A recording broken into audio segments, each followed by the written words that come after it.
He thought she was selling hospital equipment, but found her working a second job as overnight caregiver just to afford her mother's medical bills and wheelchair repairs. But before we dive into the full story, let me know where you're watching from and what time it is. Now, subscribe to the channel, and let's get started. The white stick trembled in Elizabeth Thompson's hands, two pink lines staring back at her in the sterile light of the hospital staff bathroom. She blinked, half expecting the second line to vanish, but it remained, defiant and life-altering. 6 months into her relationship with Dr. Richard Westfield, and now this, a pregnancy that complicated everything. Elizabeth leaned against the cold tile wall, her blue scrubs suddenly feeling too tight across her abdomen. At 24, she had meticulously planned her life. 5 years as a nurse at Massachusetts General Hospital, then nurse practitioner school, followed by a career serving the Roxbury community where she'd grown up. A baby wasn't part of that timeline, especially not with a man whose world existed light years away from hers. "Lizzie, you in there?" A knock interrupted her thoughts. Dr. Morrison's looking for the chart on room 312. "Coming," she called, her voice steadier than she felt. Elizabeth tucked the test into her pocket, straightened her shoulders, and stepped back into her life, a life that had just irreversibly changed. That evening, snow fell in thick flakes over Boston, blanketing the city in a deceptive purity. Elizabeth remembered the first time she'd met Richard, not the playboy heir to Westfield Pharmaceuticals that the hospital gossip painted him to be, but the focused physician who had noticed her careful attention to a post-operative patient. "That catch probably saved his life," Richard had said, referencing her observation of a subtle change in the patient's breathing. Most people would have missed it. His eyes had lingered on her name tag, then her face. Elizabeth Thompson. I'll remember that name. 3 nights later, they'd met for coffee. 2 weeks after that, she was in his bed. 6 months of secret meetings, stolen kisses in supply closets, and whispered promises followed. Richard kept their relationship carefully hidden from his social circle, explaining that he wanted something that was just theirs, untainted by external judgment. Elizabeth had understood, or convinced herself she did. Now, standing at the entrance to his Beacon Hill building, snow soaking through her worn boots, Elizabeth felt the class divide between them more acutely than ever. The doorman's eyes narrowed at her appearance. No designer coat, no professionally styled hair, just a nurse from Roxbury with news that would upend an heir's carefully constructed life. "Miss?" The doorman's tone suggested she had the wrong address. "I'm here to see Dr. Westfield, Richard Westfield." "And you are?" "Elizabeth Thompson. He's expecting me." A small lie. She'd texted him that they needed to talk but hadn't mentioned she was coming straight over. The doorman's call confirmed her access, though his skeptical expression remained as he directed her to the private elevator to the penthouse. Richard's apartment occupied the entire top floor, its floor-to-ceiling windows showcasing a snow-covered Boston. Persian rugs, leather furniture, and original artwork created an environment that screamed old money, a stark contrast to Elizabeth's one-bedroom apartment in Dorchester with its second-hand furniture and thin walls. Richard himself stood at the window, tumbler of whiskey in hand, his reflection revealing the handsome, angular face that had captivated her from the beginning. "Lizzie." He turned, lips curving into that half-smile that always made her heart race. "This is unexpected." His eyes traveled over her snow-dampened coat, the puddle forming beneath her boots on his imported rug. "I needed to see you." Elizabeth unwound her scarf, fighting the impulse to apologize for the mess she was making. "There's something important we need to discuss." "Drink?" He was already moving to the bar cart, the distance between them suddenly feeling like more than just physical space. "No, Elizabeth took a deep breath, pushing the words out before courage failed her. "I'm pregnant." The crystal tumbler paused halfway to Richard's lips. For one heartbeat, something flickered across his face, shock, maybe fear, before a calculating coolness settled in his eyes. "You're certain?" he finally asked, completing the journey of the glass to his mouth and taking a long swallow. "Yes, 2 tests, both positive." Silence expanded between them, heavy with unspoken thoughts. Elizabeth had imagined this moment a dozen different ways on the train ride over: anger, joy, shock, worry, but not this clinical detachment. "And you're sure it's mine?" The question sliced through the quiet like a scalpel. Elizabeth physically recoiled. "What?" "It's a simple question." Richard turned back to the window, refilling his glass. "We've always used protection. Which isn't 100% effective, as you should know, Dr. Westfield." Anger sharpened her voice. "And yes, I'm certain it's yours, since there hasn't been anyone else." Richard nodded absently, as if processing a mildly interesting case study rather than news that would change both their lives. "How far along?" "About 8 weeks." Another nod, another sip of whiskey. Then, "What do you want to do about it?" "I thought we could discuss that together," Elizabeth replied, the rehearsed speech about options and futures dying on her lips as she registered his tone. Richard set his glass down with deliberate precision. "Let's be realistic, Elizabeth. A nurse from Roxbury? You really thought I'd sacrifice my future for someone so insufficient like you?" The word hung in the air like poison. Insufficient. "What does that mean?" Her voice had shrunk to a whisper. "My family has expectations." Richard ran a hand through his perfectly styled hair. "I can't introduce them to someone like you." "Someone like me?" Elizabeth repeated, disbelief warring with a growing sense of dread. "Let's be honest," Richard continued, settling onto his Italian leather sofa. "You're ordinary. Talented enough to be a good nurse, perhaps. But nothing extraordinary. Nothing that would impress, without the kind of brilliance or connections expected of someone associated with the Westfield name." Each word drove deeper than any surgical instrument could reach. Elizabeth stood frozen as Richard opened his desk drawer and withdrew a checkbook. "This should solve your problem," he said, writing a substantial amount. "Disappear from my life. You and this child are a mistake I don't intend to carry." The check landed on the coffee table between them like a death sentence. "I don't want your money," she protested, dignity somehow intact despite the humiliation burning through her. "Don't be foolish. You'll need it." His eyes assessed her critically. "I doubt your nurse's salary covers a baby in an apartment in that part of town, unless you want to raise our little mistake in some housing project." His smile held contempt.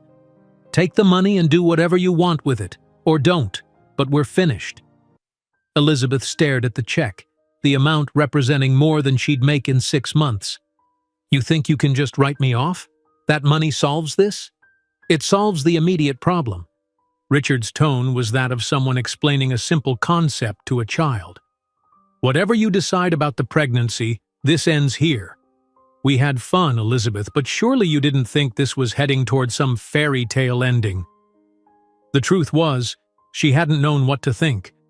Their relationship existed in a bubble, passionate and intense within hospital supply closets and his penthouse, but never acknowledged in the cafeteria or at hospital functions.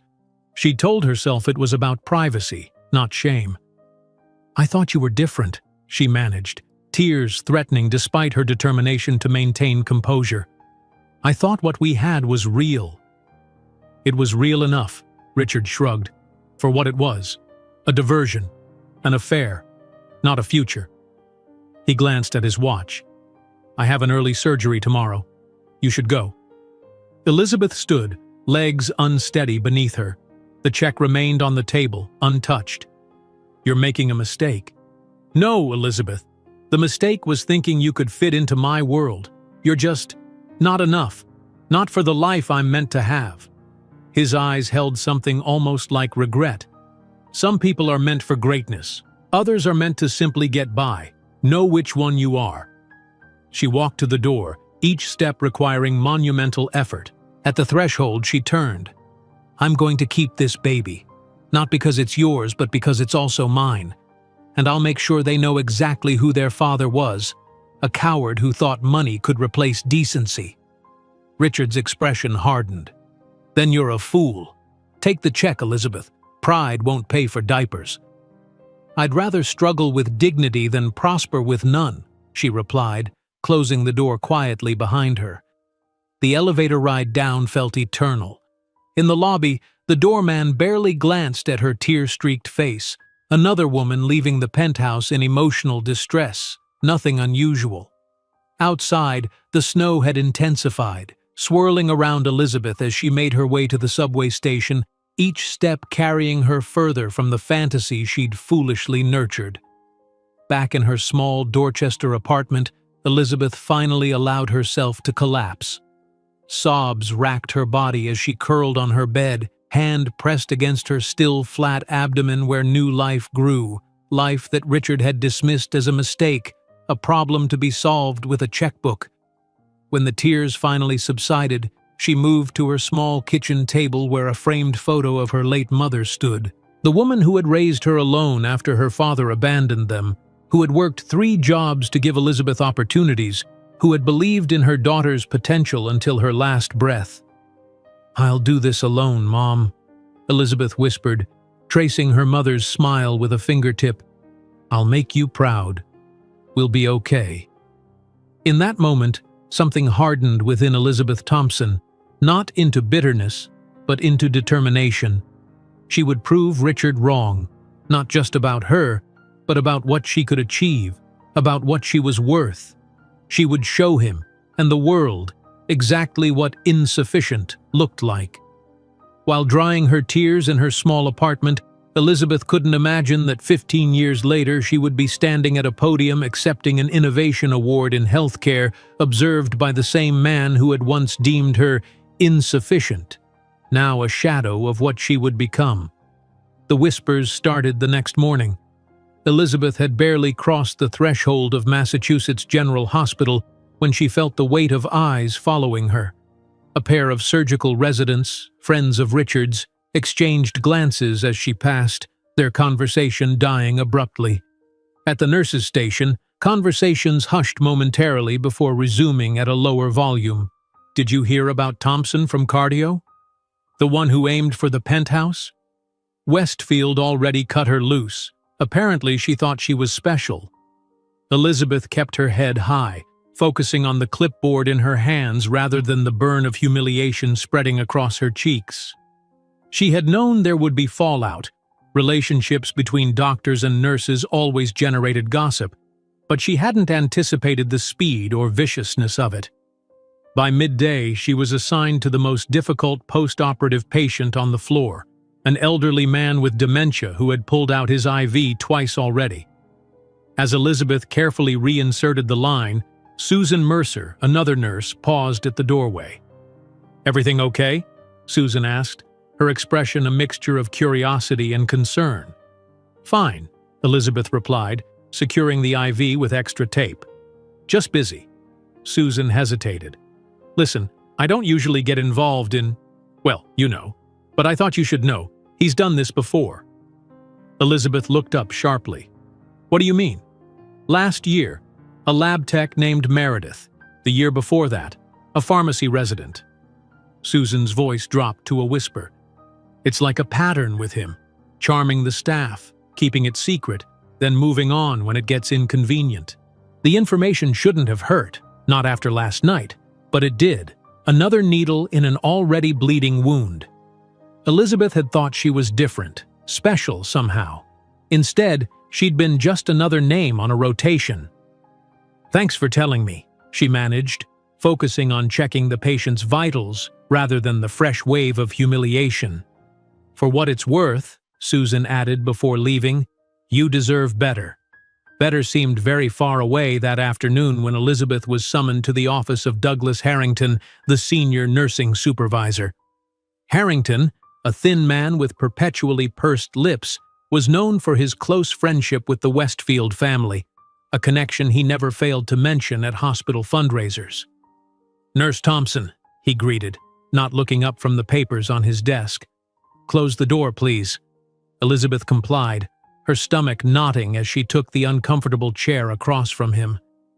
"I've received some concerning reports about your work performance recently," Harrington began, still not meeting her eyes. "Sir?"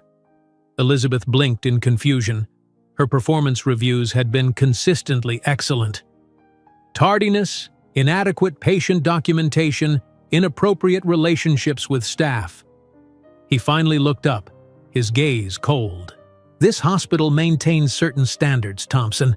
It seems you've confused this institution with a dating service." The accusation hung in the air between them. Elizabeth felt her cheeks flush with anger. "My documentation is meticulous and I've never been late," she replied, fighting to keep her voice steady. "As for my personal life, your personal life becomes hospital business when it involves the heir to one of our biggest benefactors," Harrington cut in. "Dr. Westfield has a promising career ahead of him. The last thing he needs is complications." So that was it. Richard had already been here, or at least made a call, the system closing ranks to protect one of its own. "I understand," Elizabeth said quietly, the words bitter on her tongue. "Good." Harrington picked up a folder. "I'm adjusting your schedule. You'll be taking the overnight shifts in geriatrics for the next month. I trust that won't be a problem."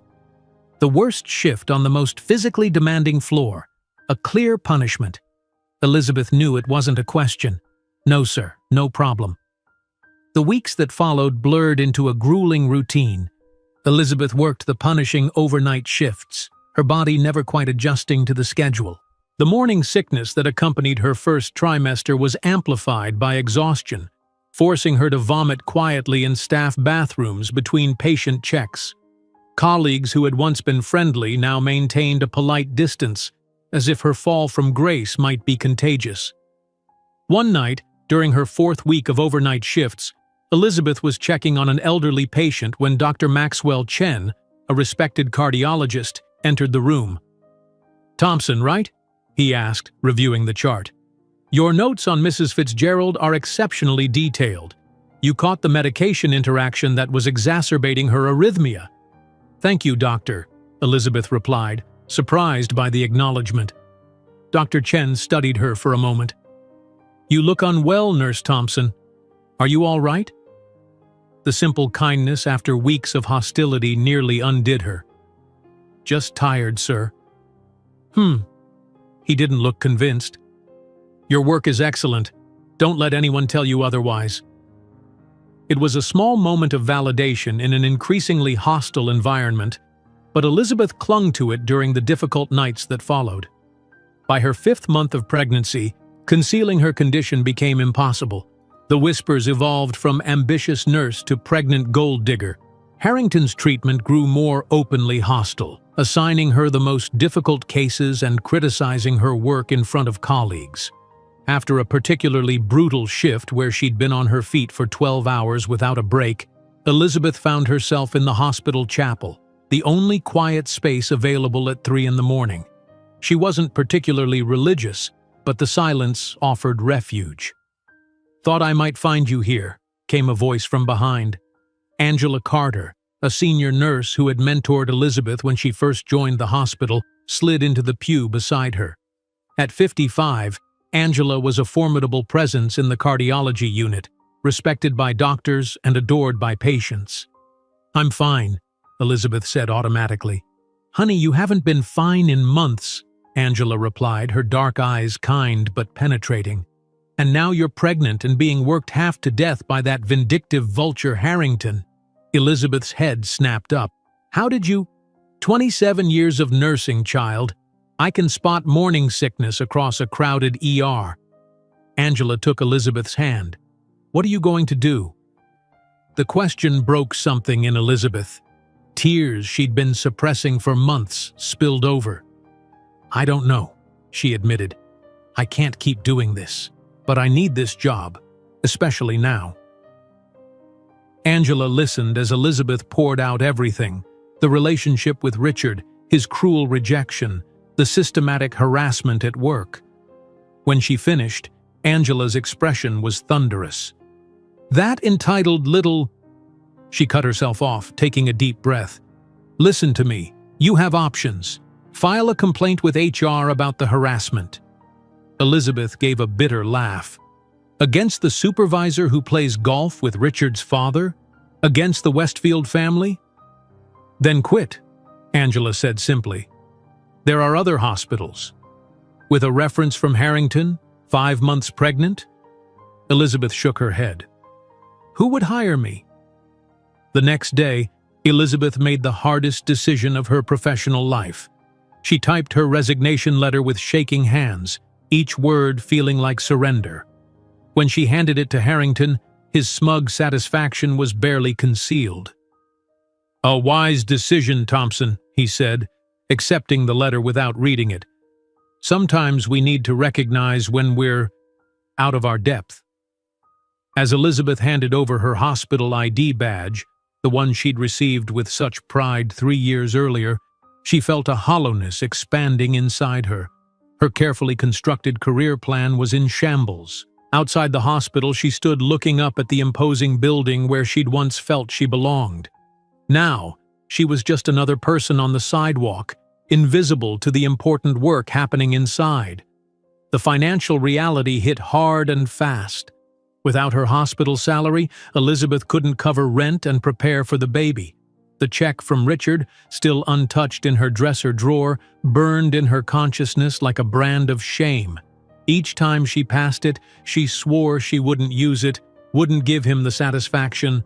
But when her landlord left a warning notice about late rent, when her refrigerator contained nothing but condiments and a half-gallon of milk, when she couldn't afford the prenatal vitamins her doctor had prescribed, the practical overwhelmed the proud. With trembling fingers, Elizabeth finally endorsed the check, feeling something crack inside her as she handed it to the bank teller. Richard had been right about one thing. Pride wouldn't pay for diapers. To stretch the money as long as possible, Elizabeth took whatever work she could find. Mornings as a receptionist at a small dental clinic in Dorchester, evenings waiting tables at a diner where the manager let her sit between customers to rest her swelling feet, weekends transcribing medical records remotely for a service that paid by the page. Sleep became a luxury she couldn't afford. 4 hours a night, sometimes less. Dark circles formed permanent residency under her eyes, and her pregnancy weight was offset by the hollowing of her cheeks. Each night she collapsed into bed, set her alarm for a brutally early hour, and prayed her body would hold out just a little longer. It didn't. In her 7th month, while carrying a tray of dishes at the diner, Elizabeth's vision blurred suddenly. The tray clattered to the floor as she grabbed the counter for support, the sound of breaking dishes distant beneath the roaring in her ears. She woke in a hospital bed, not at Mass General, but at Boston Medical Center. A fetal monitor beeped steadily beside her, its rhythm the only comfort in an otherwise sterile room. "Preterm labor risk," the doctor explained when she made rounds. "Your blood pressure is dangerously high and you're severely dehydrated and anemic. Were you aware that you're malnourished, Ms. Thompson?" Elizabeth closed her eyes against the shame. She'd been skipping meals to save money, telling herself the prenatal vitamins would compensate. "The baby?" she whispered. "Stable for now, but you need complete bed rest for at least 2 weeks. No work, minimal stress, proper nutrition." The doctor's expression softened slightly. "Is there someone who can help you? Family?" Elizabeth shook her head. Her mother had died 2 years earlier after a long battle with cancer. There was no one else. The doctor made a note in the chart. "We'll keep you here for observation for a few days, then discuss options." Options. Elizabeth knew what that meant. Social services, perhaps a shelter for expectant mothers. The thought sent a wave of nausea through her that had nothing to do with pregnancy. On the 3rd day of her hospital stay, a familiar figure appeared in the doorway. Angela Carter, still in her scrubs, apparently having come directly from her shift. "You stupid, stubborn girl," Angela said, but her voice held no malice.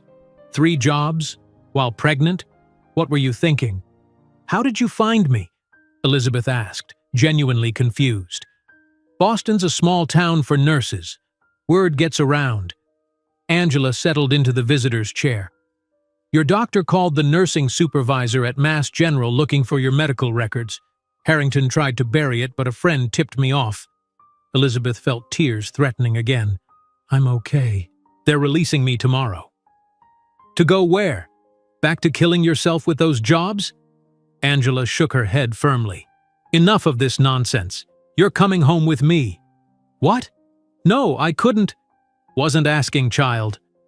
Angela's tone brooked no argument. "I've got a spare room since my daughter moved out. It's yours until you get back on your feet. No arguments."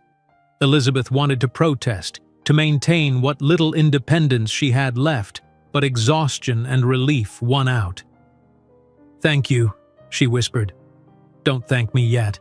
My place isn't fancy, just a 2-bedroom in Jamaica Plain, and I snore." For the first time in months, Elizabeth laughed. In the modest apartment in Jamaica Plain, Elizabeth found more than shelter. She found purpose. Angela was not only a nurse but an activist for health equity, and her apartment frequently hosted community meetings about healthcare access for vulnerable populations. One evening, as Elizabeth rested on Angela's couch, she listened to residents from Roxbury and Dorchester discuss their struggles to afford medications. "My insulin costs more than my rent," an elderly man explained. "Some months I have to choose." "My daughter's asthma medication is $300, added a tired-looking woman. "The pharmaceutical companies keep raising prices because they can." As the stories continued, an idea began to form in Elizabeth's mind. She knew the system from the inside. She understood how pharmaceutical companies like Westfield created artificial scarcity and inaccessible pricing. That night, unable to sleep, Elizabeth pulled out a notebook and began to write. Ideas for connecting patients to affordable medications, for creating community-based healthcare alternatives, for challenging the system that had so callously discarded her. In the solitude of night, exhausted but inspired by the meeting she had witnessed, Elizabeth couldn't have predicted that the notebook where she desperately scribbled ideas contained the seeds of the billion-dollar empire she would one day build from the ashes of her humiliation. The notebook remained open on Angela's coffee table as dawn broke over Jamaica Plain. Elizabeth had finally dozed off around 4 in the morning, her pregnant body curled awkwardly on the couch, the pen still loosely clutched in her fingers. The pages were filled with diagrams, calculations, and hastily scribbled ideas, the beginnings of something that had given her the first real sense of purpose since Richard's rejection. March 7th, 2009 arrived with a crystalline spring morning. Elizabeth woke to a sharp, insistent pain that radiated from her lower back to her abdomen. She breathed through it, having experienced Braxton Hicks contractions for weeks. But when a second wave hit 7 minutes later, she knew. "Angela," she called, voice trembling slightly. "I think it's time." The next 12 hours blurred into a kaleidoscope of pain, determination, and ultimately, transformation. Angela stayed by her side in the delivery room, her steady presence anchoring Elizabeth through contractions that threatened to tear her apart. "You're stronger than you think," Angela murmured, wiping sweat from Elizabeth's forehead as another contraction peaked. "Just a little more." Elizabeth gripped Angela's hand so tightly her knuckles turned white. I can't do this," she gasped. "You already are doing it," Angela replied firmly. "You've been doing the impossible for months. This is just one more step." With a final primal push, Elizabeth brought her daughter into the world. The sharp cry that filled the room was the most beautiful sound she had ever heard. "She's perfect," the doctor announced, placing the squirming, red-faced infant on Elizabeth's chest. Time stopped as Elizabeth looked into her daughter's face for the first time. Tiny features, still scrunched from the trauma of birth, gradually relaxed. When the baby's eyes fluttered open, Elizabeth's breath caught. Those eyes, almond-shaped, intensely blue, were unmistakably Richard's. "Hello, Sophia," Elizabeth whispered, the name she'd chosen months ago suddenly fitting perfectly. Sophia, meaning wisdom. the wisdom Elizabeth hoped would guide her daughter through a world that could be cruelly dismissive of those it deemed insufficient. As Sophia's tiny hand reflexively gripped her finger, Elizabeth made a silent vow. "You are going to be so much better than he ever was." 3 days later, back in Angela's apartment, Elizabeth hosted what Angela jokingly called a secular baptism. 5 people gathered in the modest living room: Angela, her brother James, who had brought a small stuffed bear, Mrs. Diaz from downstairs, who had knitted a yellow blanket, Ray from the community health meetings, and Dr. Chen, who had surprised Elizabeth by maintaining contact after she left Mass General. To Sophia Thompson, Angela raised a glass of sparkling cider, and to new beginnings.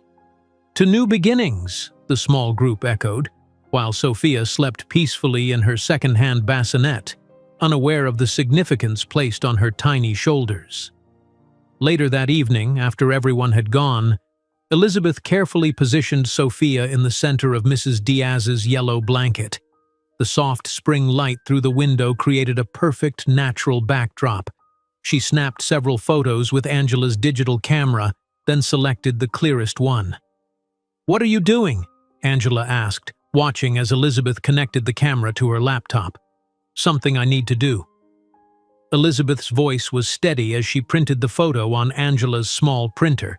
She wrote a single line on the back, then addressed an envelope to Richard's office at Mass General Hospital. Angela raised an eyebrow when she saw the addressee. "Are you sure that's wise?"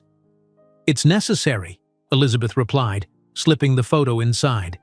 "He needs to know she exists, and that he has made his choice. After this, we move forward without looking back." The note was simple. "You chose not to be part of this life. Respect that choice by staying away." With Sophia sleeping against her chest, Elizabeth walked to the mailbox on the corner and dropped the envelope inside. It felt like closing a chapter, not the end of the book, but the conclusion of its darkest pages. The first weeks of motherhood passed in a sleepless blur. Elizabeth learned the language of Sophia's different cries, the exact angle to hold her while feeding, the songs that would soothe her at 3 in the morning. Through it all, she continued filling her notebook with ideas, often writing with one hand while cradling Sophia with the other. "You're going to wear yourself out again," Angela warned one evening, finding Elizabeth surrounded by textbooks on healthcare policy while Sophia nursed. "I need to understand the system to change it," Elizabeth replied, not looking up from her notes. "Did you know that the same medication can cost 8 times more in the US than in Canada? And that companies like Westfield artificially extend patents to keep prices high?" Angela sighed, but there was pride in her eyes. "At least take a break sometimes. That beautiful baby won't be this small forever." Elizabeth smiled, stroking Sophia's soft cheek. "Everything I'm doing is for her. I made her a promise the day she was born. We're going to prove him wrong in every way." By the time Sophia was 2 months old, Elizabeth had compiled enough research to take her first tentative step. The Community Health Center in Roxbury was hosting an information session on medication access. Elizabeth arrived with Sophia strapped to her chest, a folder of notes clutched in her hand. The meeting room was packed with families from Roxbury and Dorchester, many sharing stories of impossible choices: food or medicine, rent or insulin, heat or heart pills. Elizabeth listened, her resolve strengthening with each heartbreaking account. When the moderator asked for suggestions, Elizabeth raised her hand. Her voice wavered at first, but gained strength as she outlined her idea: a community-based program to connect patients with affordable generic medications, bypassing the artificially inflated prices of brand-name drugs. "The system is designed to be confusing," she explained. "Most people don't know that identical generic alternatives exist at a fraction of the cost. If we created a database, a way to navigate the system." A gray-haired man in the back spoke up. "That sounds nice, but how does it help me afford my blood pressure medication today?" Elizabeth hesitated, then reached into her bag and pulled out a sheet of paper. "This is a price comparison of your medication across 5 different pharmacies and 3 different generic equivalents. The cheapest option is 80% less than what you're probably paying." The man stared at her in disbelief. "How did you know what I take?" "You mentioned it at the last meeting. I did this research for everyone who spoke last time." Elizabeth distributed more sheets to the stunned audience. "This is just the beginning of what we could do on a larger scale." After the meeting, several people approached Elizabeth, including a retired pharmacist named Harold who had volunteered at the center for years. "You've got something here," he told her, examining her notes. "It's rough, but with the right structure, this could really work." For the first time in months, Elizabeth felt a flutter of hope, not just the determination that had kept her moving forward, but genuine optimism about what might be possible. That night, as she fed Sophia before bed, Elizabeth gazed down at her daughter's face. At 3 months old, Sophia was already showing hints of her future personality, curious, observant, with a focus that seemed unusual for an infant. "We're going to build something, you and I," Elizabeth whispered. "Something that matters." The next morning, Elizabeth made a decision. Using the library's computer, she researched educational programs in healthcare management and business. Most seemed impossibly out of reach, expensive, time-consuming, requiring resources she simply didn't have. But one program at the University of Massachusetts offered evening classes and partial scholarships for single parents. The application deadline was a week away. "You should apply," Angela encouraged when Elizabeth mentioned it hesitantly over dinner. "I can watch Sophia during your classes." "I can't ask you to do that," Elizabeth protested. "You've already done so much." "You're not asking, I'm offering." Angela's tone brooked no argument. "Besides, this little one and I have our own special bond, don't we?" She tickled Sophia's belly, eliciting a rare giggle. The application required an essay about career goals and personal motivation. Elizabeth stayed up all night writing, pouring everything into those pages: her background in nursing, her vision for healthcare access reform, the determination to create a better world for her daughter. She submitted it with minutes to spare before the deadline, trying not to hope too much. The odds seemed impossibly long. But 2 weeks later, an email arrived confirming her acceptance with a partial scholarship. "I got in," she told Angela, voice filled with disbelief. "They actually accepted me." Angela's eyes filled with tears. "Of course they did. You're extraordinary, Elizabeth. Some people just can't see it."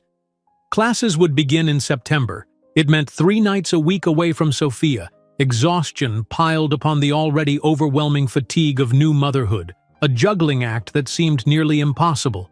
But for the first time since that snowy night in Richard's penthouse, Elizabeth had a clear path forward. Throughout the summer, Elizabeth continued developing her healthcare access ideas. She attended every community meeting she could find, building a network of contacts among community health workers, pharmacists, and patient advocates. With Harold's help, she created a more sophisticated version of her medication price database, which the community center began distributing to patients. One evening in August, while Sophia napped, Elizabeth took her to the small park near Angela's apartment. The summer heat was beginning to fade, giving way to the first hints of autumn crispness. In the distance, Boston's skyline glittered in the late afternoon sun, the Hancock Tower rising prominently among the buildings. Elizabeth lifted Sophia, who had just awakened, pointing toward the city. "See that, sweetheart? The tall buildings? One day we'll have our own place up high." She pulled a small souvenir miniature of the Hancock Tower from her pocket, a dollar store purchase she'd impulsively bought that morning. "One day we'll have our own tower," she whispered, placing the tiny replica in Sophia's curious hands. "And everyone will know your name for the right reasons." Sophia grasped the miniature building, examining it with the intense focus that already seemed characteristic of her personality. For a moment, her eyes, so like Richard's in shape and color, met Elizabeth's, and a jolt of recognition passed between them. Despite being only 6 months old, something in Sophia's gaze seemed to understand, to promise. As they walked back to Angela's apartment, Elizabeth felt a renewed sense of purpose. The journey ahead would be difficult, perhaps even impossible by conventional standards. But with each step, with each class she would take, with each connection she would forge, she would be building the foundation for something remarkable, not just for herself, but for Sophia, and for all those failed by a system designed to benefit only the privileged few. While Elizabeth cradled Sophia that night, memorizing the contours of her daughter's face, she couldn't imagine that 15 years later she would be on the 35th floor of her own skyscraper, looking out at the skyline of a city that once made her feel so small. The miniature Hancock Tower became Sophia's favorite toy, accompanying her everywhere as Elizabeth embarked on her educational journey. September brought crisp autumn air and Elizabeth's first night class at UMass. Standing at Angela's door, her backpack slung over one shoulder, she hesitated. "She'll be fine," Angela assured her, already bouncing Sophia on her hip. "We have our evening routine all planned out, don't we, little miss?" Elizabeth kissed Sophia's forehead, inhaling her baby scent. "Mommy will be back before you know it." The campus intimidated her at first, sprawling buildings filled with students who seemed impossibly young and carefree.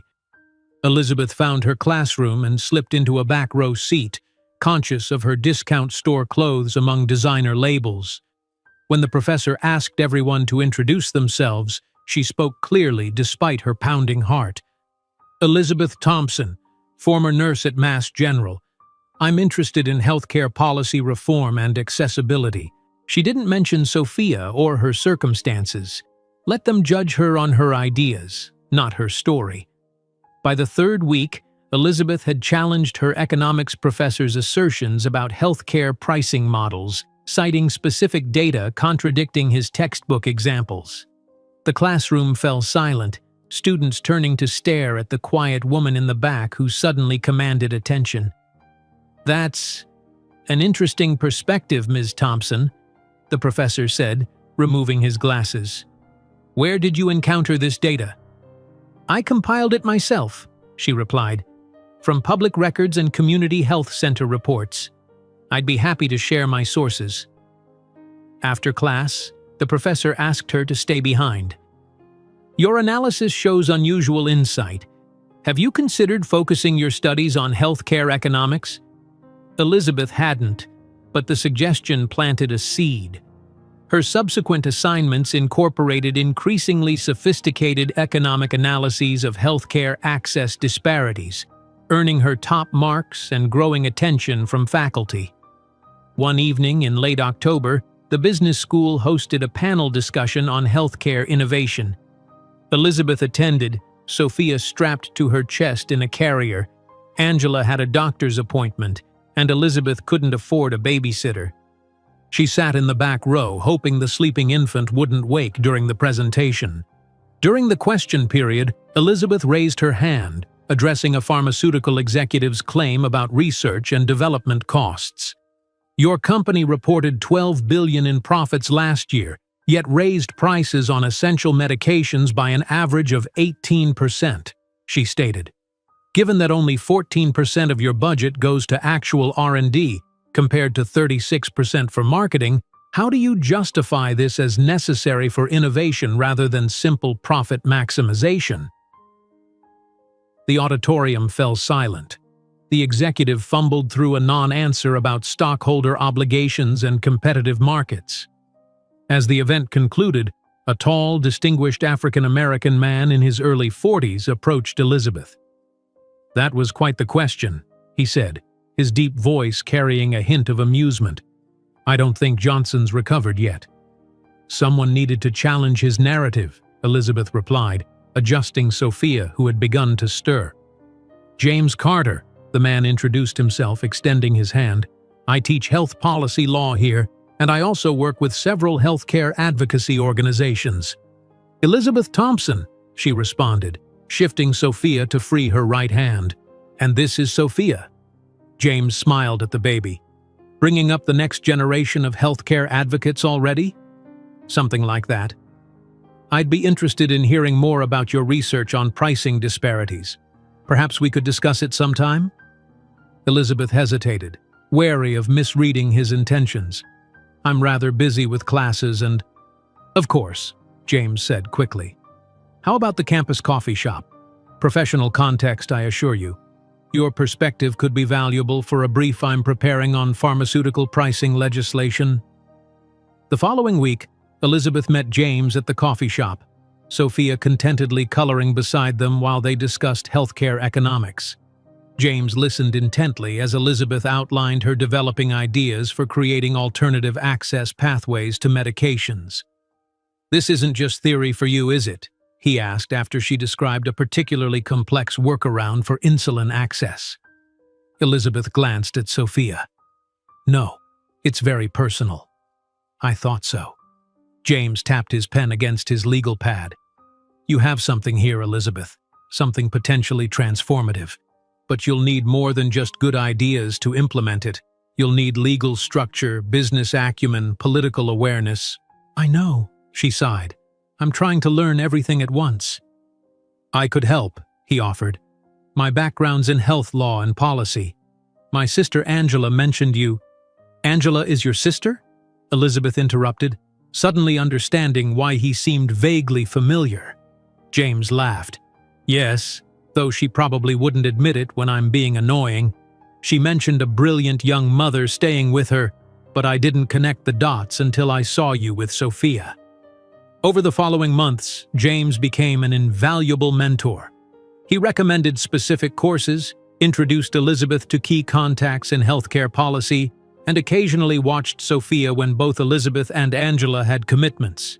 His friendship remained steadfastly professional, respectful of the boundaries Elizabeth maintained. By spring semester, Elizabeth had refined her healthcare access ideas into a comprehensive business plan for her entrepreneurship class.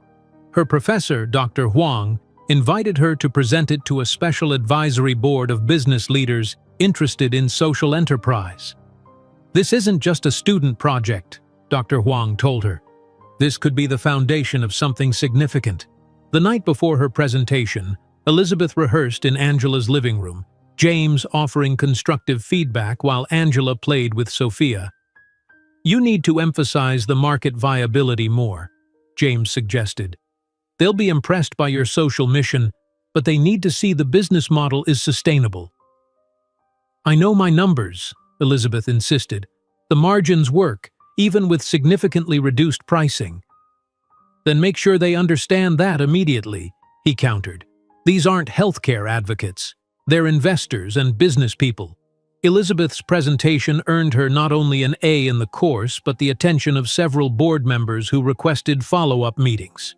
One, the director of a community development fund, offered to connect her with potential seed investors once she had more operational details. In May, Elizabeth defended her undergraduate thesis on democratizing healthcare access through alternative distribution models before a panel of professors. Her research, combining economics, healthcare policy, and practical implementation strategies, earned unanimous praise. "This work demonstrates graduate-level analysis," the committee chair commented. "Have you considered continuing to an MBA program?" "I have," Elizabeth admitted. "But the logistics and expense," Dr. Huang intervened. "Ms. Thompson, I've taken the liberty of discussing your work with colleagues at Yale School of Management. They have a fellowship program specifically for social entrepreneurs. With your permission, I'd like to nominate you." 2 weeks later, Elizabeth walked across the stage at UMass commencement, Sophia, now 3 years old and impossibly proud, clapping wildly from Angela's lap. James stood beside them, filming the moment on his camcorder. "That's my mommy," Sophia announced to everyone nearby. "She's getting a diploma." After the ceremony, they celebrated at Angela's apartment with a small cake and sparkling cider. As Angela cleaned up, James pulled Elizabeth aside. "I have something for you," he said, handing her an envelope. Inside was a formal letter from Yale School of Management offering her admission with a substantial merit scholarship. "I don't understand," Elizabeth whispered. "I never finished the application. The deadline. Dr. Huang and I submitted a special consideration package," James explained. your thesis, business plan, and a few letters of recommendation. The committee was impressed enough to waive the normal process. Elizabeth stared at the letter, reading the words repeatedly. I can't believe this is happening. Believe it, James said softly. You've earned it. Across town, in his corner office at Massachusetts General Hospital, Richard Westfield scrolled through his phone during a tedious hospital gala dinner. Catherine Lowell, his wife of 2 years, chatted animatedly with the hospital board chairman's wife, perfectly playing her role as the supportive spouse of a rising medical star. Their marriage had been arranged in all but name, the merger of two prestigious Boston families, cementing alliances beneficial to both the Westfields and the Lowells. Catherine was appropriate, well-educated, socially connected, physically attractive in the cool, polished way his mother approved of.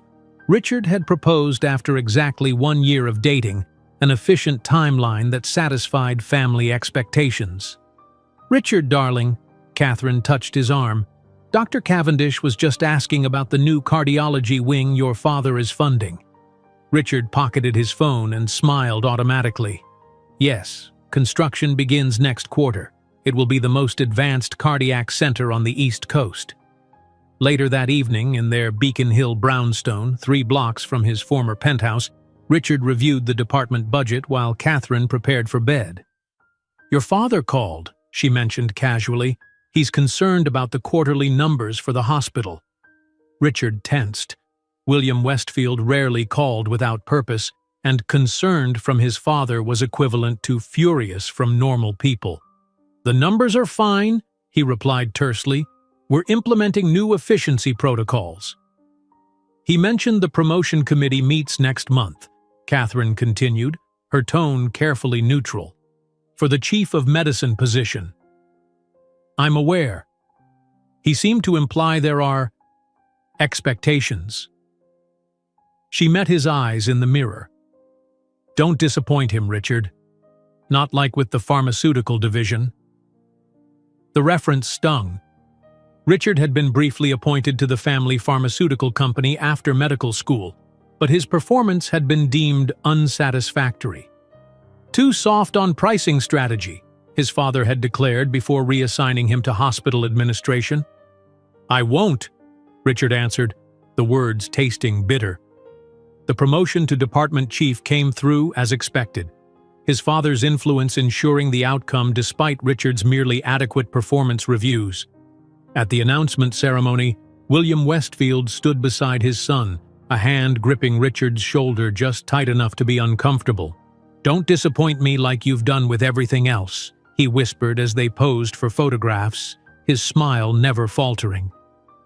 The summer brought changes for Elizabeth as well. With Angela's help, she found a small, affordable apartment in Jamaica Plain. James helped them move, carrying boxes and assembling Sophia's new bed, a real one to replace the crib she'd outgrown. "What do you think, sweetheart?" Elizabeth asked as Sophia explored the tiny 2-bedroom apartment. "This is our very own place."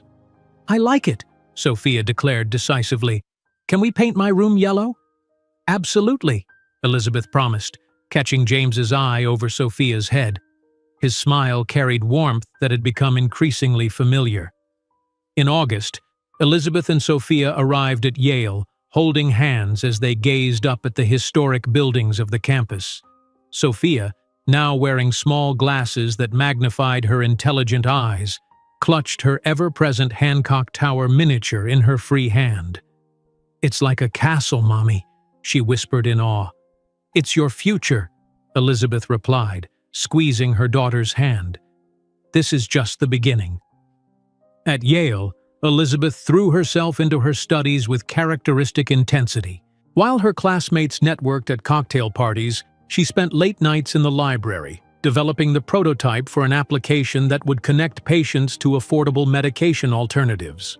James visited monthly, bringing updates from Boston and helping Elizabeth refine the legal aspects of her business plan. One weekend, he arrived with exciting news. "I've filed the preliminary paperwork to protect your intellectual property," he announced, spreading documents across her small kitchen table. Once you're ready to launch, your ideas will be legally protected." Elizabeth stared at the papers, her name listed as sole inventor and owner. "I don't know how to thank you." "Just change the world," he replied simply. "That's thanks enough." Meanwhile, Sophia thrived in her new environment.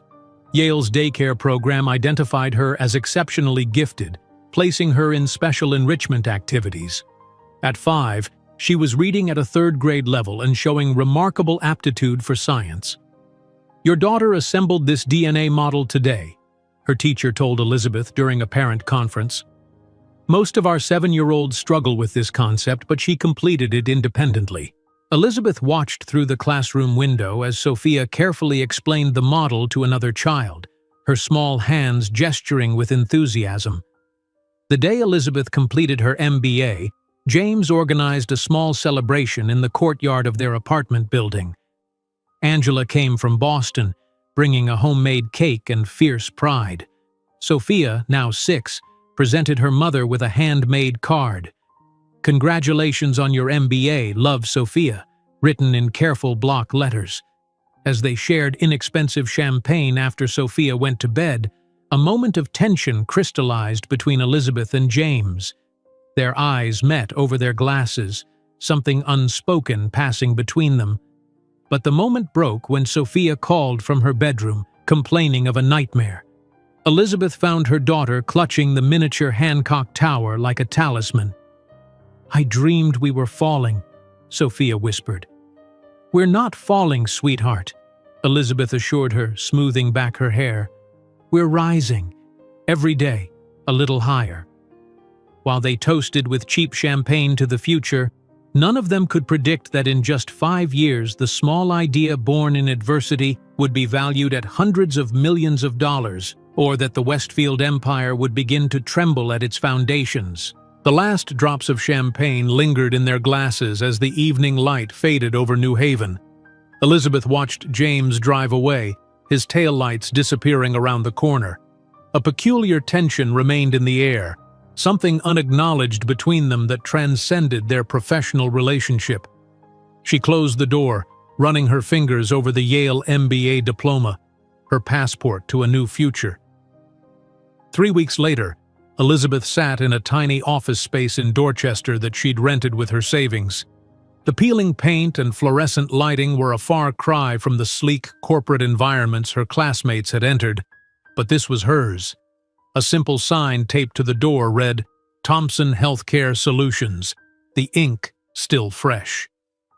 "What do you think, Sophia?" she asked her daughter, who was carefully arranging colored markers on the single desk they'd purchased secondhand. "It needs plants," Sophia declared, adjusting her glasses with authority.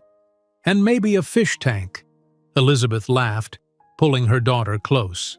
"Plants first, fish later when we start making money." The first meeting of Thompson Healthcare took place the following Monday. 3 people crammed into the office that barely fit the desk. Harold, the retired pharmacist from the community center, had joined as a part-time consultant. Lisa Chen, a recent pharmacy graduate Elizabeth had met through one of James's connections, completed their skeleton crew.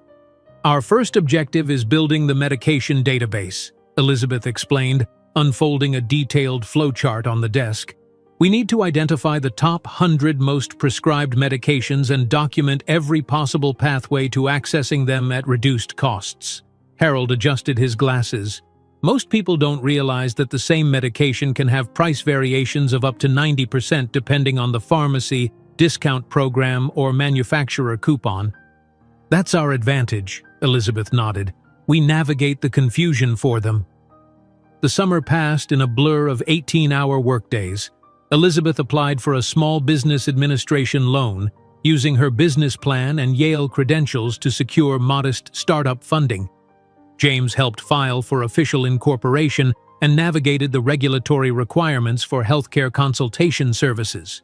In September, Elizabeth received an invitation to present at the Healthcare Innovation Conference in Chicago, a prestigious gathering of industry leaders and investors. The opportunity had come through Dr. Huang, who now sat on the conference selection committee. The night before her flight, The first time she would leave Sophia overnight, Elizabeth practiced her presentation for Angela and James in her apartment. "You're still leading with the social impact," James critiqued gently. "These are venture capitalists. Hit them with the numbers first." Elizabeth adjusted her slides, swapping the heartbreaking patient stories with market-sized data and revenue projections. "Better?" "Much," James confirmed. "Remember, you're not asking for charity, you're offering them a smart investment."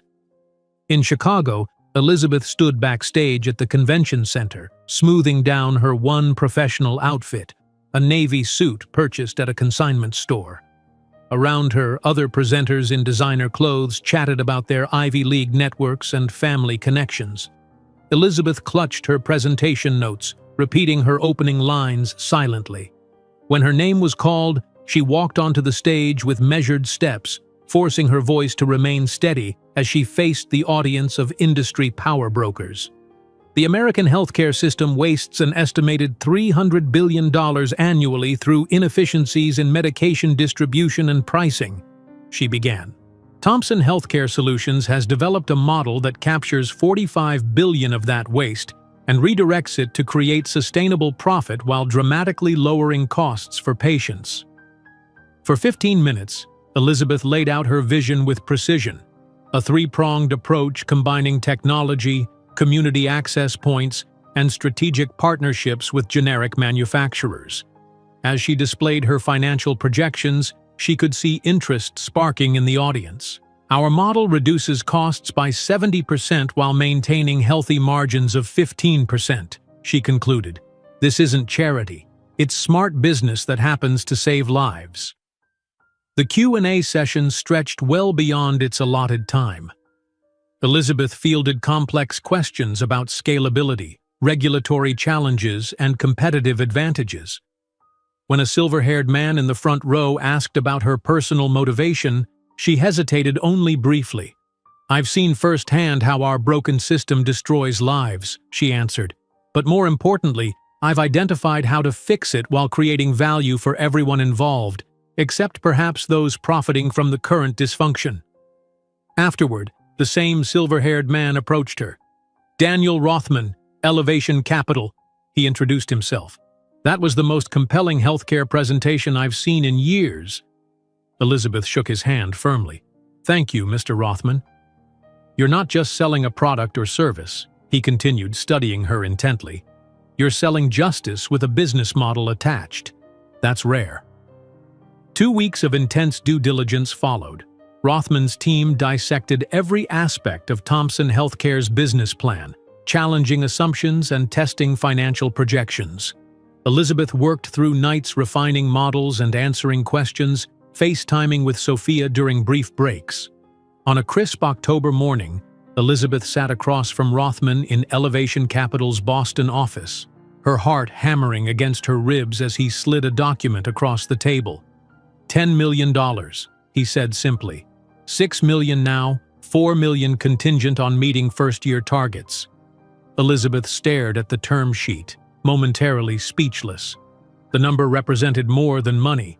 It was validation, opportunity, the means to transform her vision into reality.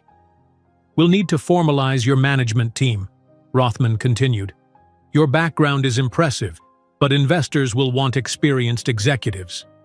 "I understand," Elizabeth nodded. "I have several candidates in mind." That evening, she called James from the sidewalk outside Elevation's office building, her voice shaking with excitement. "They offered $10 million, she said without preamble. $10 million, James." His whoop of joy echoed through the phone. "I knew it. I told you they'd see what I see." "I need to build a management team," she continued. Would you consider coming on board? Officially, I mean, as legal counsel and strategic advisor." The pause on the line lasted only seconds but felt eternal. "I'd be honored," James finally replied. "But let's discuss details in person. This calls for a celebration." The first official office of Thomson Healthcare Solutions opened in January in a renovated factory space in Roxbury, the neighborhood where Elizabeth had grown up. The location was deliberate, a statement about the company's mission and values. Their first clinic occupied the ground floor, while business operations filled the second. On opening day, a line of patients stretched around the block. Word had spread through community centers and churches about a new place where medications would be affordable and healthcare accessible. Elizabeth stood at the door, greeting each person personally. "Welcome to Thompson Healthcare. We're going to help you navigate the system." By spring, they had expanded to 3 clinic locations and launched the beta version of their medication access app. The database Harold had meticulously constructed now connected patients to affordable alternatives for over 500 commonly prescribed medications. Elizabeth hired selectively, building a team that combined healthcare expertise with technology innovation. James became her right hand, his legal acumen protecting their disruptive model from industry challenges. Late nights in the office often found them working side by side, their professional synergy gradually evolving into something deeper. One such evening, as they reviewed contracts for a partnership with a Canadian pharmaceutical distributor, Elizabeth noticed James watching her instead of the documents. "What?" she asked, suddenly self-conscious. "You're remarkable," he said simply. "Do you have any idea what you've accomplished in a year?" Elizabeth looked around the office, now occupying the entire building with 48 employees and serving over 3,000 patients. "We've accomplished," she corrected. "This isn't just me. It started with you, your vision, your courage." Their eyes held, the air between them charged with unspoken feelings. Elizabeth looked away first, heart racing. "We should finish these contracts." Sophia, now 6 years old, blossomed alongside the growing company.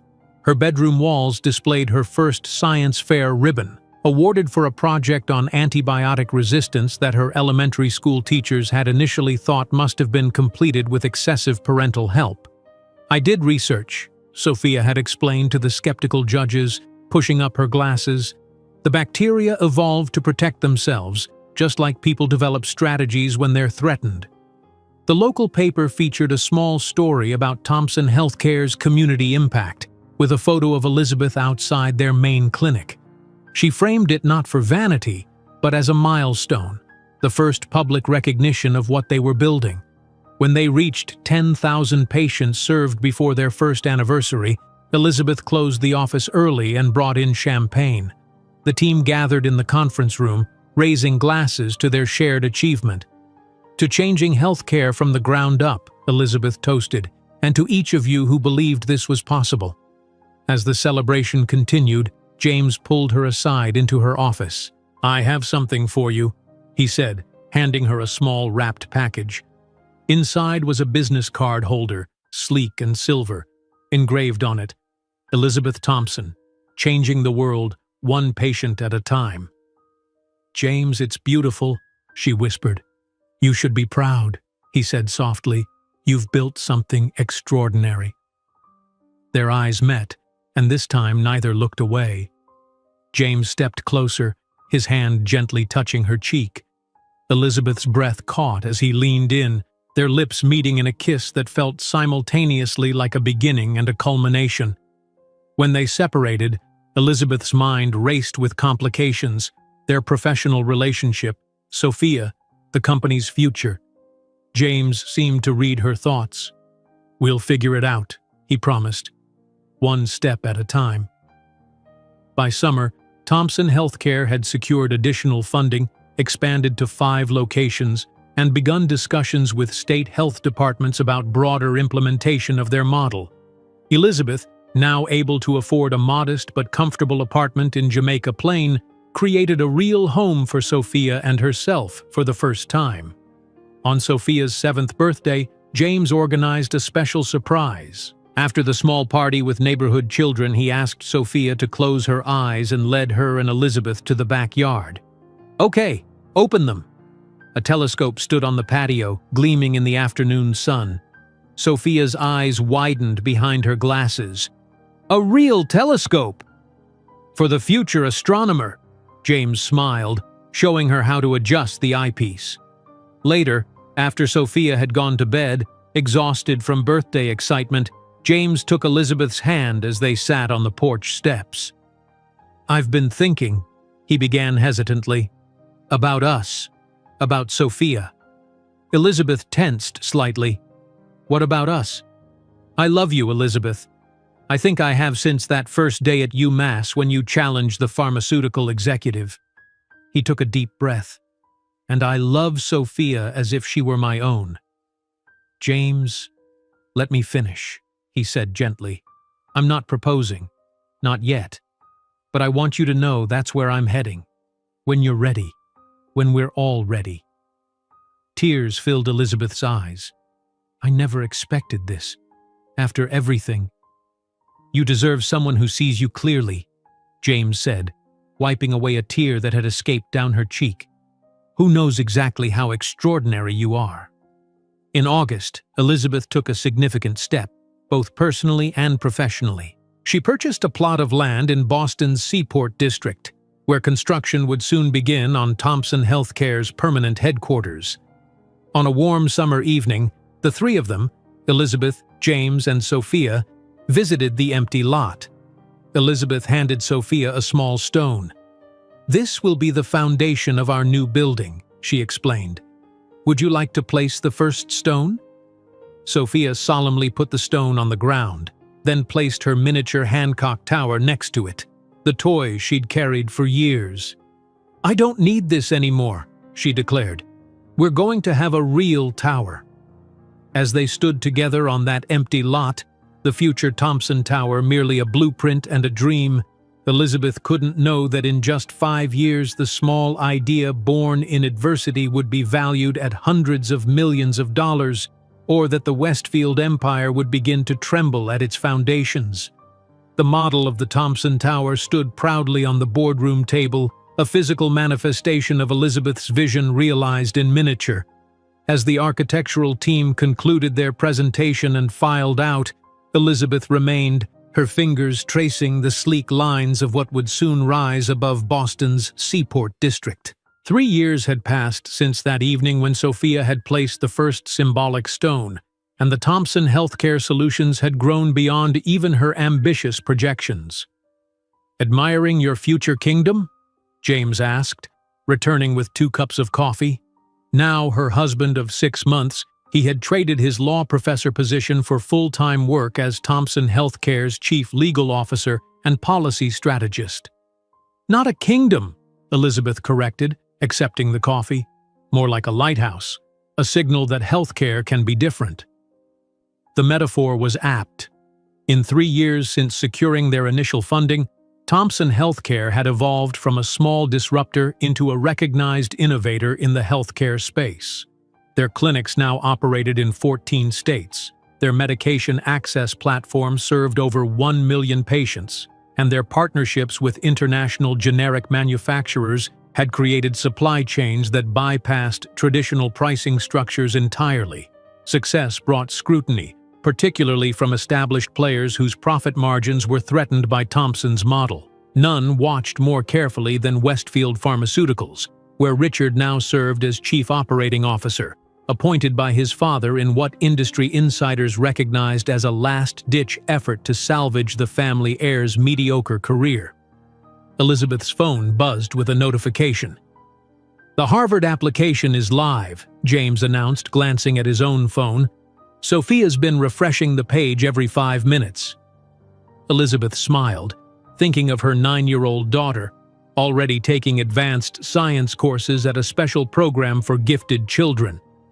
She knows she can't apply for another 8 years, right? Try telling her that. She's already drafting her personal statement. The following week, Elizabeth sat in the quiet library of Harvard School of Public Health, reviewing research materials for her doctoral program. At 34, she was among the older students, pursuing her PhD in health policy while simultaneously running her growing company. The dual challenges energized rather than exhausted her, each sphere informing and enhancing the other. Dr. Thompson Carter, a library assistant, approached with a stack of requested journals. These just came up from archives. The hyphenated surname still felt new on her ears. Their small wedding in the Boston Public Garden had been intimate and joyful, with Sophia proudly serving as maid of honor and ring-bearer combined. James had legally adopted Sophia shortly after, though they had all acknowledged that he had been her father in every meaningful way for years already.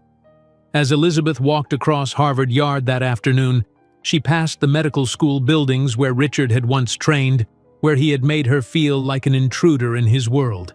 Now she moved through these spaces as a peer, her company's success opening doors that had once seemed permanently closed to someone from her background. Back at Thompson headquarters, an emergency meeting awaited her. Lisa Chen, now their chief medical officer, looked unusually tense as Elizabeth entered the conference room. Westfield Pharmaceuticals has introduced a competing product, Lisa announced without preamble. They've priced it just below our generic alternative for Cardizem. Elizabeth studied the analysis on the screen. They're selling at a loss to undercut us. Classic predatory pricing. There's more, James added, sliding a legal document across the table. They've filed a patent infringement suit against us regarding our distribution method for beta blockers. Elizabeth scanned the complaint, anger building as she recognized the strategy. This is baseless. We're not infringing on anything. We've designed our system specifically to avoid patent issues. It's not about winning, James explained, his legal expertise evident. It's about tying us up in expensive litigation, draining our resources, and scaring off partners. Elizabeth's jaw tightened. Who signed the complaint? James met her eyes. Richard Westfield, COO. The name hung in the air like a ghost from the past. Elizabeth had successfully avoided any direct interaction with Richard for nearly a decade, though she'd occasionally glimpsed his name in industry publications or heard it mentioned at conferences. Now he had made a direct move against her company, against everything she had built. He doesn't know who he's dealing with, Elizabeth said quietly. Not anymore. The lawsuit marked the beginning of a 2-year legal battle that would transform Thompson Healthcare from an innovative startup into a recognized champion for healthcare reform. Elizabeth, guided by James's legal acumen, made a bold decision. Rather than fighting defensively, they would counter-sue Westfield Pharmaceuticals for anti-competitive practices. The case attracted media attention, first within industry publications, then expanding to mainstream outlets as the David versus Goliath narrative took shape. Elizabeth leveraged the spotlight masterfully, using court appearances and press statements to highlight the broader issues of pharmaceutical pricing and access. This case isn't just about patents, she told reporters on the courthouse steps after a particularly contentious hearing. It's about whether companies can use legal maneuvers to maintain artificially high prices that cost American lives. Inside the courtroom, Elizabeth occasionally caught Richard watching her from the Westfield legal team's table. His expression always shifted quickly from curiosity to dismissal, as if reminding himself that she couldn't possibly represent a legitimate threat to his family's empire. 9 months into the litigation, a pivotal moment arrived during Richard's deposition.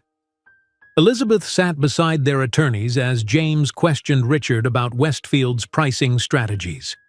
Mr. Westfield, can you explain why your company raised the price of Cardizem by 400% over 5 years when the production costs actually decreased during that period? James asked, his tone perfectly professional despite the personal undercurrents. Richard adjusted his custom suit, irritation flashing across his features. Market conditions and research investments necessitate pricing adjustments to maintain sustainability.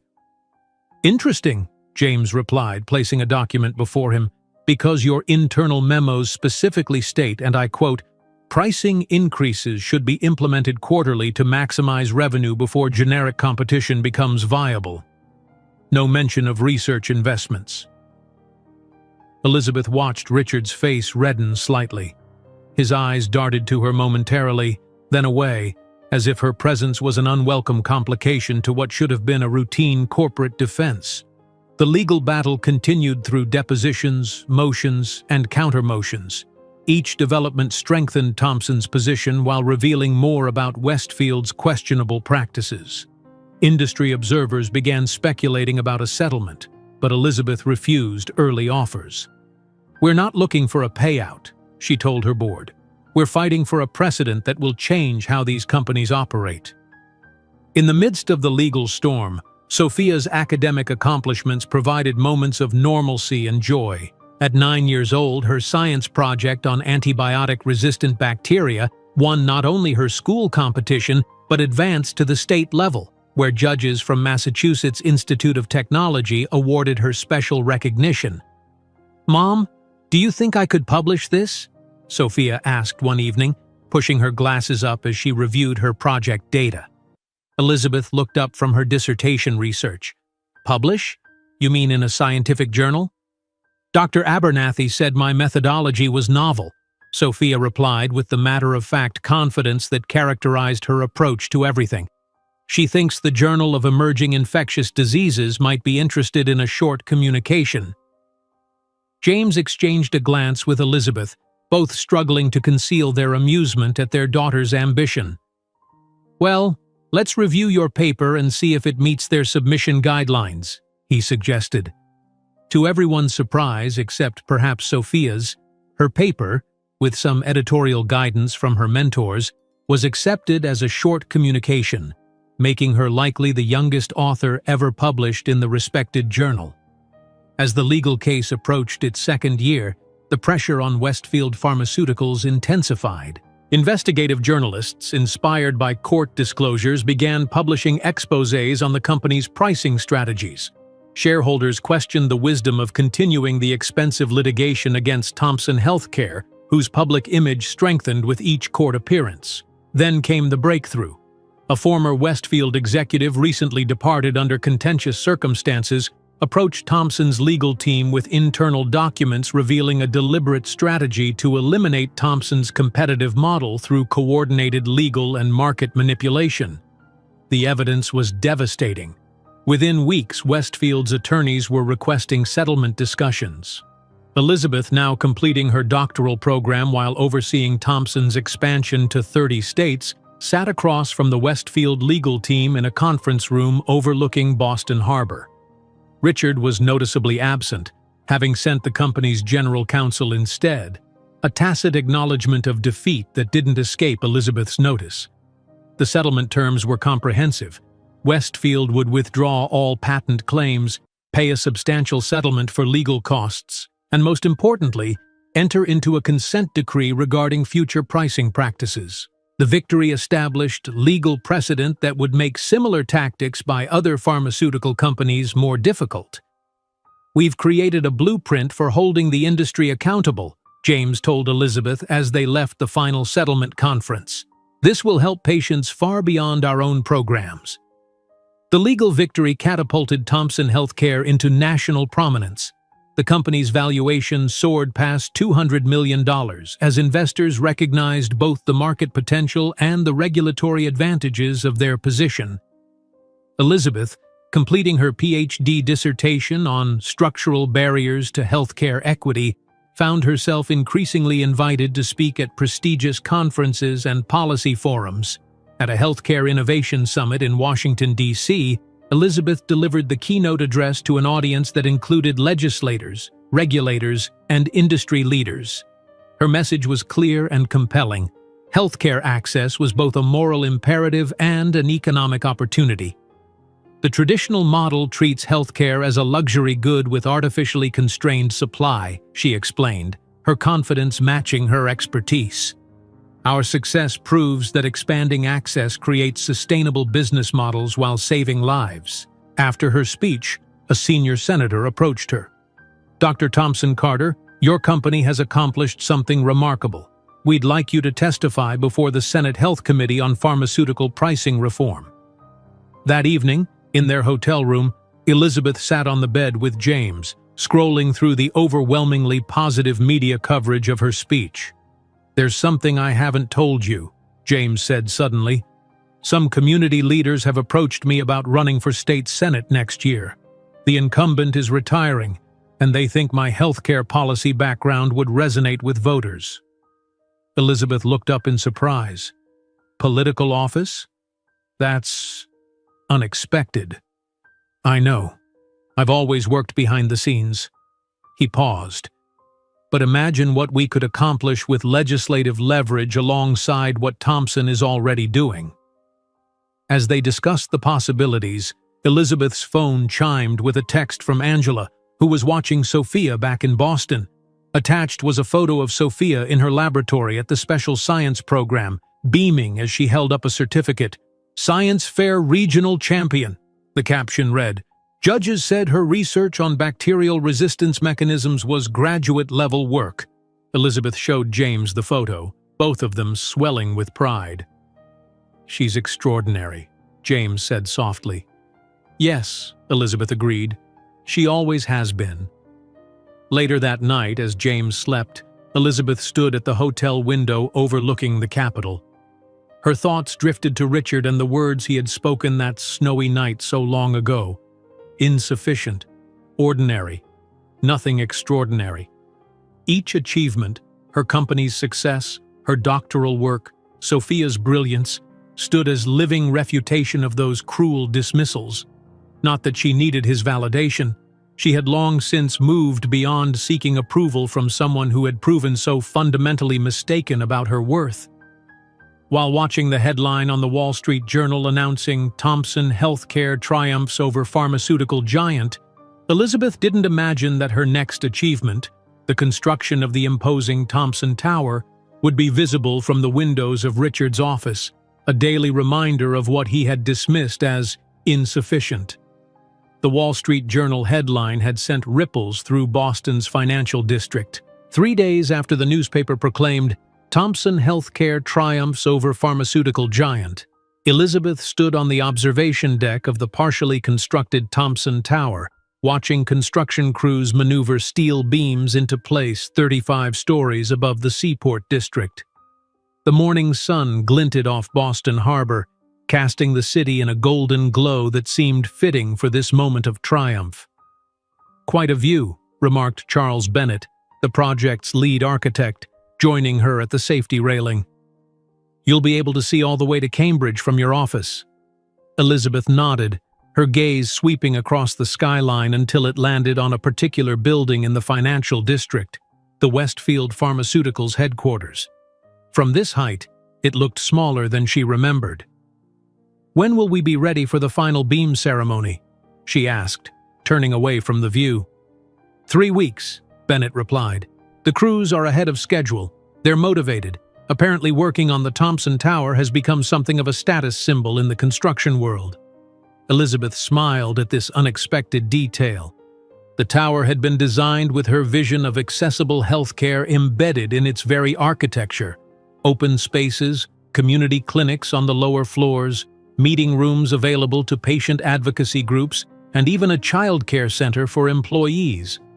It wasn't just a headquarters, it was a physical manifestation of her philosophy. 4 years had transformed Thompson Healthcare from a promising startup to an empire valued at over $2 billion. The victory over Westfield Pharmaceuticals had opened floodgates of opportunity. Investors who had once hesitated now competed for a chance to participate in Thompson's expansion. Major hospital systems sought partnerships. State governments consulted on Medicaid reform initiatives. Back in her temporary office several floors below, Elizabeth reviewed the quarterly numbers with her CFO. Revenue had increased 30% year over year. Their clinics now operated in 38 states. The medication access program served over 5 million patients. The telemedicine platform they'd launched the previous year had already conducted 2 million virtual visits. "Forbes wants to do a cover feature," her communications director announced, entering with a stack of media requests. "They're calling it Elizabeth Thompson Carter, the Revolution of Affordable Healthcare." Elizabeth nodded absently, still studying the financial projections. Success hadn't changed her methodical approach. If anything, it had intensified her focus. Each achievement simply created new goals, new horizons to reach. That evening, James called from the State House, where a contentious legislative session had run late. His election to the Massachusetts State Senate 2 years earlier had created a powerful synergy with Thompson Healthcare's mission. While Elizabeth transformed the private sector approach to healthcare, James worked to reform policy and regulation. "I'm speaking on the floor tomorrow about the medication access bill," he told her. "Will you be able to watch the live stream?" "I wouldn't miss it," Elizabeth promised. "Sophia wants to watch too. She's preparing a report on legislative process for her civics project." At 11, Sophia Thompson Carter had already skipped 2 grades. Her intellectual development continued to astonish her teachers, while her social consciousness reflected the values both her parents had instilled. The previous month, she had organized a science fair project examining disparities in asthma medication access across Boston neighborhoods, combining rigorous data analysis with passionate advocacy. The following afternoon, Elizabeth cleared her schedule to watch James address the state Senate.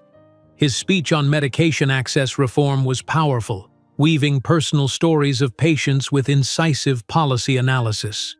The chamber fell silent as he described elderly residents choosing between food and heart medication. "This isn't a partisan issue," James concluded. "This is about whether we believe healthcare is a privilege for the fortunate or a right for all our citizens." As applause erupted in the chamber, Elizabeth felt a surge of pride.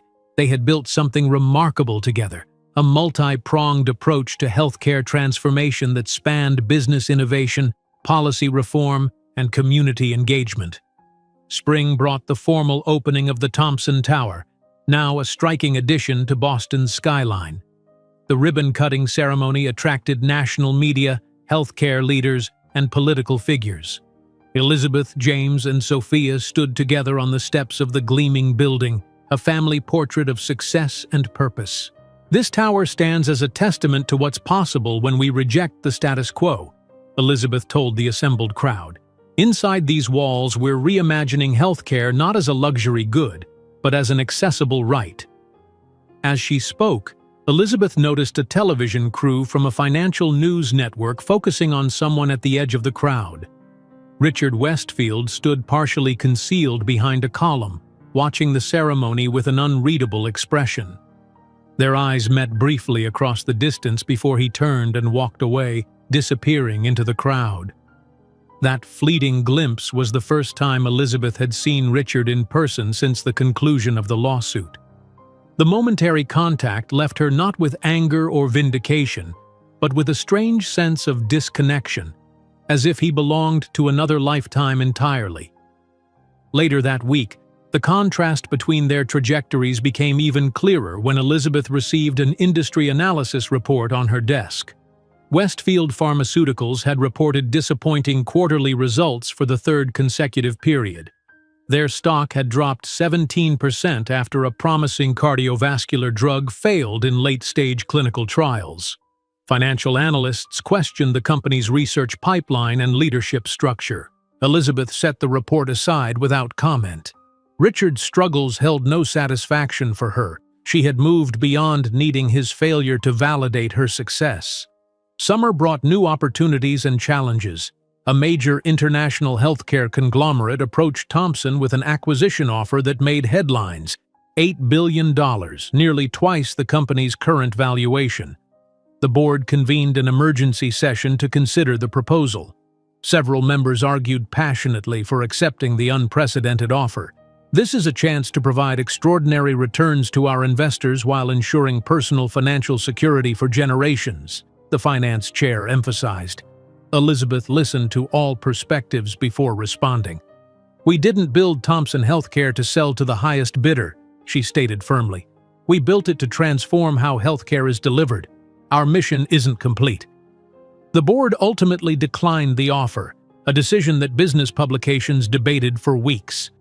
Elizabeth stood by her choice, explaining to reporters, "Some companies are built to be sold. Others are built to create lasting change. We're the latter." As Thompson's influence grew, so did the accolades. Elizabeth was named to Fortune's 40 Under 40 list, featured in Time's 100 Most Influential People, and awarded the prestigious Heinz Award for Public Policy. During her acceptance speech, She emphasized that healthcare innovation required both compassion and business discipline. Sustainable change happens when doing good and doing well are aligned, she explained. That's the model we've proven works. In their personal lives, the Thompson-Carter family maintained a relatively modest lifestyle compared to their resources. They had upgraded from Jamaica Plain to a comfortable home in Brookline, chosen primarily for its proximity to Sophia's advanced academic program. Elizabeth had established a family foundation focusing on education and healthcare access in underserved communities, particularly in Roxbury, where she had grown up.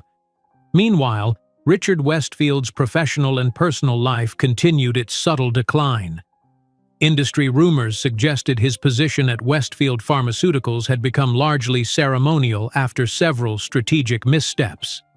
His marriage to Catherine had grown increasingly strained, their rare public appearances together marked by palpable tension. At a hospital board meeting, Richard found himself reviewing Thompson Healthcare's proposal for a revolutionary medication distribution partnership. The numbers were undeniable. Their model would save the hospital millions while improving patient outcomes. Their results at Massachusetts Memorial have been extraordinary, the hospital's CFO reported. Medication adherence improved 63% while costs dropped 28%. Richard stared at the Thompson logo on the presentation, remembering the small office in Dorchester where it had all begun. How had he so catastrophically misjudged her potential? The question haunted him as he watched his family's company gradually lose relevance while hers reshaped the industry. In September, Sophia delivered extraordinary news over dinner. At 13, she had been invited to co-author a research paper with scientists at Harvard Medical School based on her work on antibiotic resistance mechanisms. Dr. Lennox says it might be publishable in Nature Microbiology, she explained, her excitement barely contained. We've identified a novel interaction between the bacterial membrane and third-generation cephalosporins. Elizabeth and James exchanged proud glances across the table. Their daughter had inherited Elizabeth's intellect and determination, combined with James's eloquence and sense of justice. When the paper was published 2 months later, it caused a stir in scientific circles, not just for its findings, but because one of its authors was a 13-year-old. Harvard's Media Relations Office requested permission to feature Sophia in a story about young scientific talent. "Are you comfortable with the attention?" Elizabeth asked her daughter, mindful of how public recognition could create pressure. Sophia considered the question with her characteristic thoughtfulness. "I think it's important to show other kids, especially girls from backgrounds like ours, that they can do this too." By winter, as Thompson Healthcare prepared for another year of expansion, Elizabeth received an unexpected invitation. The Association of American Medical Colleges wanted her to deliver the keynote address at their annual conference, a position typically reserved for prominent physicians or research scientists. They specifically mentioned your unique perspective as someone who entered healthcare as a nurse and transformed it as an entrepreneur, James noted as they discussed the invitation. Elizabeth accepted, crafting a speech that honored her journey from the nurses' station at Mass General to the boardrooms of industry giants. She acknowledged the often overlooked contributions of nurses, community health workers, and patients themselves in driving innovation. The standing ovation that followed her address confirmed that the medical establishment, which had once viewed her as an outsider, now recognized her as a visionary leader. Several medical school deans approached afterward to discuss incorporating Thompson's models into their curricula. As January 2023 arrived, bringing Boston another snowy winter, Elizabeth reviewed the company's extraordinary trajectory from her office on the 35th floor. The Thompson Tower had become a landmark on the city's skyline, visible from miles away, a physical testament to what determination could achieve. Sophia, now 15 and recently accepted to Harvard with a full scholarship to study biomedicine, joined her mother at the window. "Remember that little Hancock Tower model I used to carry everywhere?" she asked with a smile. Elizabeth put an arm around her daughter's shoulders. "I remember. You said you didn't need it anymore because we'd have our own tower." "I knew you'd do it," Sophia said simply. Later that week, Elizabeth received another significant invitation, this one to receive the Innovator of the Year award at the annual charity ball of the Boston Medical Association. The event would bring together the elite of Boston's medical and business communities in one of the year's most prestigious gatherings. As she held the invitation, reading the elegant script announcing her as the honoree, Elizabeth couldn't know that the event would reunite her with Richard Westfield in a confrontation that would finally bring their intertwined story full circle. While Elizabeth placed the invitation in her desk drawer, she couldn't predict that the annual charity ball would gather not only the medical elite of the city, but also the man who had dismissed her future as insignificant, a man who would now see exactly what he had lost.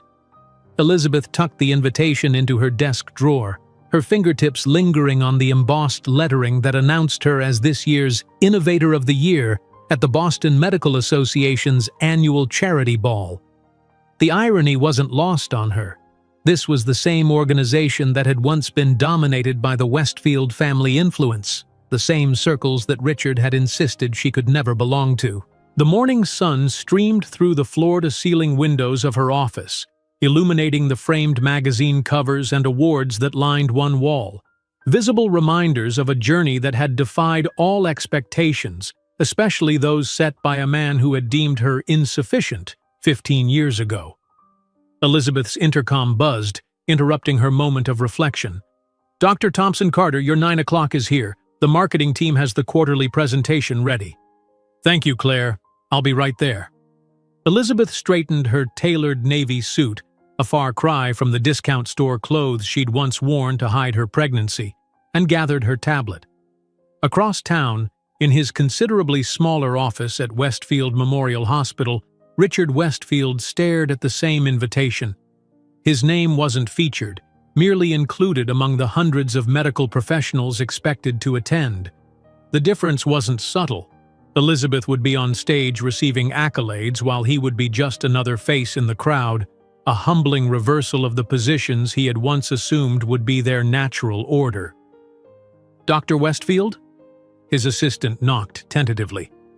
"The board members are asking when they'll receive the updated financial projections." Richard massaged his temples.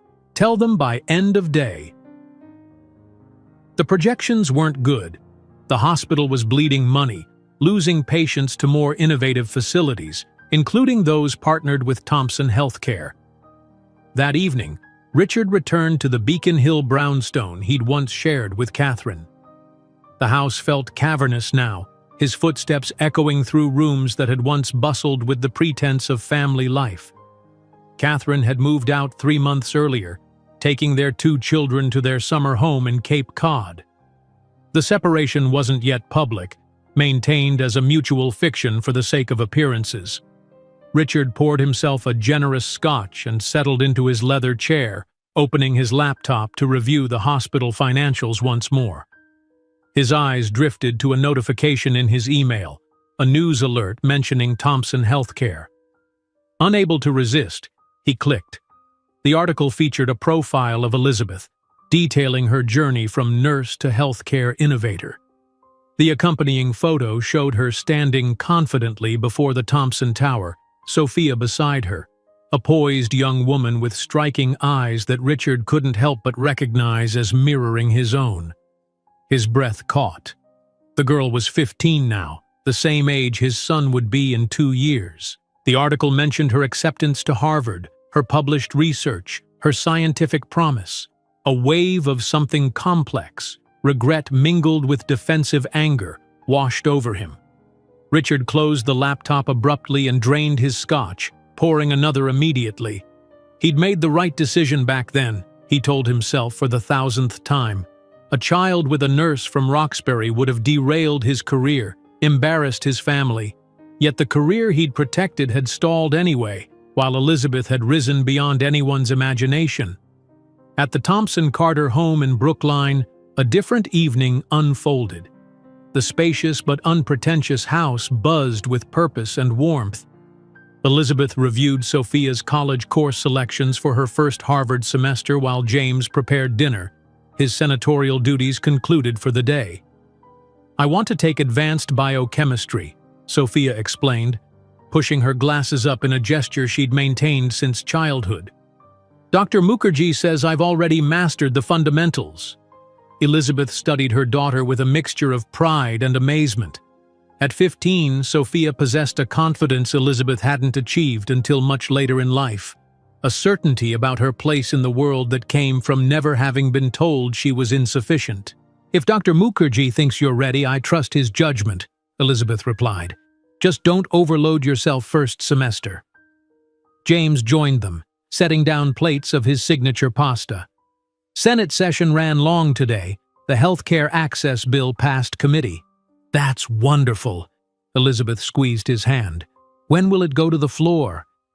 As they discussed the legislative details, Elizabeth marveled at the life they'd built together, a partnership of equals pursuing parallel missions to transform healthcare access.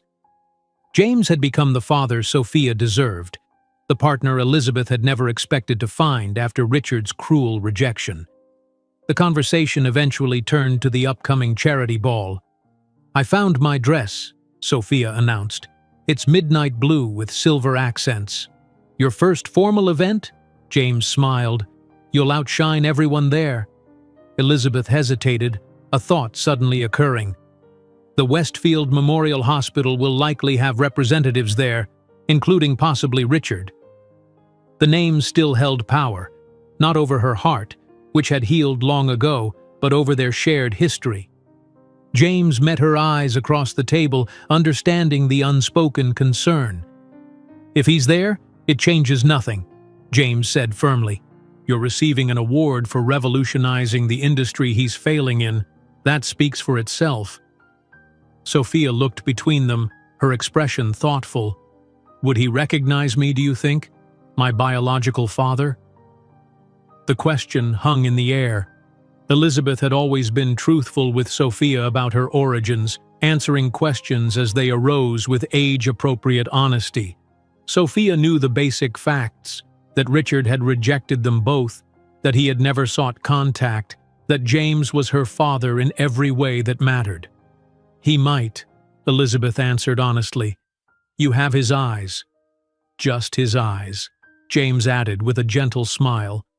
"Everything else, your brilliance, your compassion, your determination, that's all you and your mother." The days leading up to the ball brought mounting anticipation.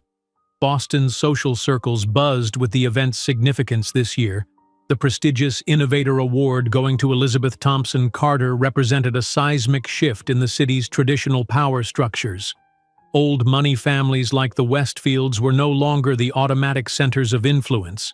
New visionaries like Elizabeth had reshaped the landscape.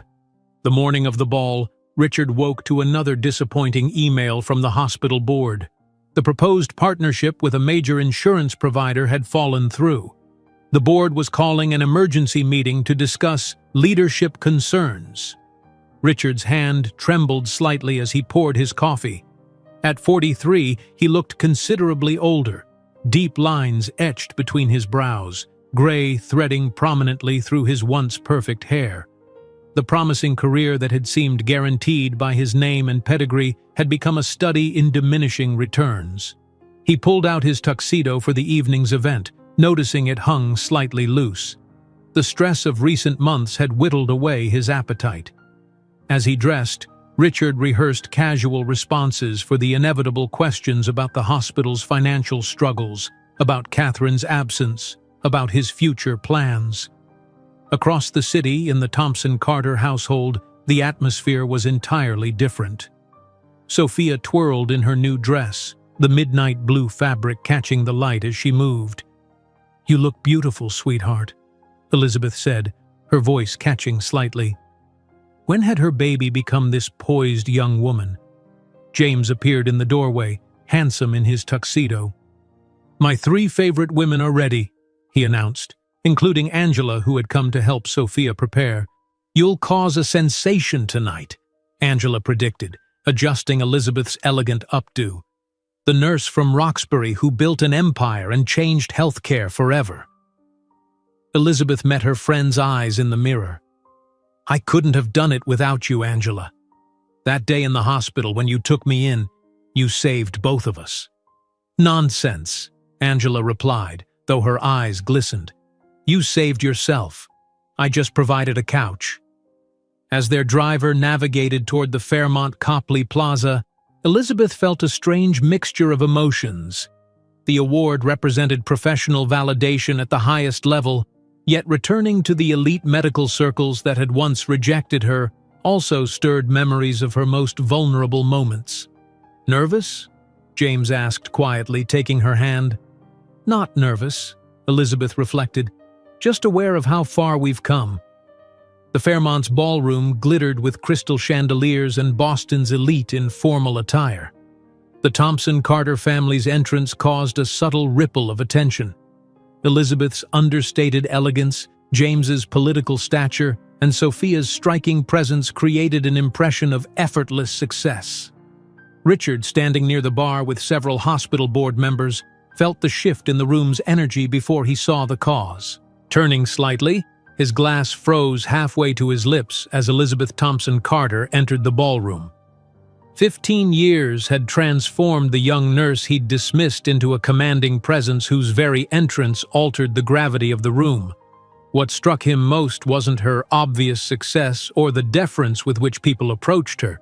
It was her comfort, her natural authority in a space where he'd once told her she didn't belong. She moved through the crowd with gracious ease, accepting greetings from hospital chiefs and pharmaceutical executives who once wouldn't have given her a second glance. "Richard, are you all right?" Catherine's voice startled him. Despite their separation, she had agreed to attend as a courtesy to maintain appearances. "Yes, fine," he murmured, unable to tear his gaze from Elizabeth. "Just surprised to see an old acquaintance." Catherine followed his line of sight. "Dr. Thompson Carter? She's hardly an acquaintance, Richard. She's reshaping the entire industry while our hospital struggles to keep the lights on." The edge in her voice was unmistakable. Though Catherine had never directly confirmed it, Richard suspected she had pieced together aspects of his past with Elizabeth years ago. As the evening progressed, Richard maneuvered through the crowd, simultaneously avoiding and orbiting Elizabeth. He caught glimpses of her in conversation with the Surgeon General, laughing with the Dean of Harvard Medical School, graciously acknowledging compliments from people who had once been his exclusive social circle. Then he saw Sophia up close for the first time, and the physical jolt of recognition nearly made him stumble. It wasn't just her eyes, though those were unmistakably his, but something in her posture, the tilt of her head as she listened intently to an elderly physician explaining a concept. The girl had his analytical focus, his precision of movement. The dinner portion of the evening began, mercifully seating Richard far from the Thompson-Carter family. He picked at his food, barely tasting it, while stealing glances at their table where Elizabeth sat between James and the governor of Massachusetts, engaged in animated conversation. When the association president took the stage for the award presentation, a hush fell over the ballroom. "It is with immense pleasure that we present the Innovator of the Year award to a visionary who has revolutionized healthcare access across New England and beyond. Dr. Elizabeth Thompson Carter, CEO of Thompson Healthcare Solutions, has not only built a business empire valued in billions, but fundamentally redefined how we think about equity in healthcare."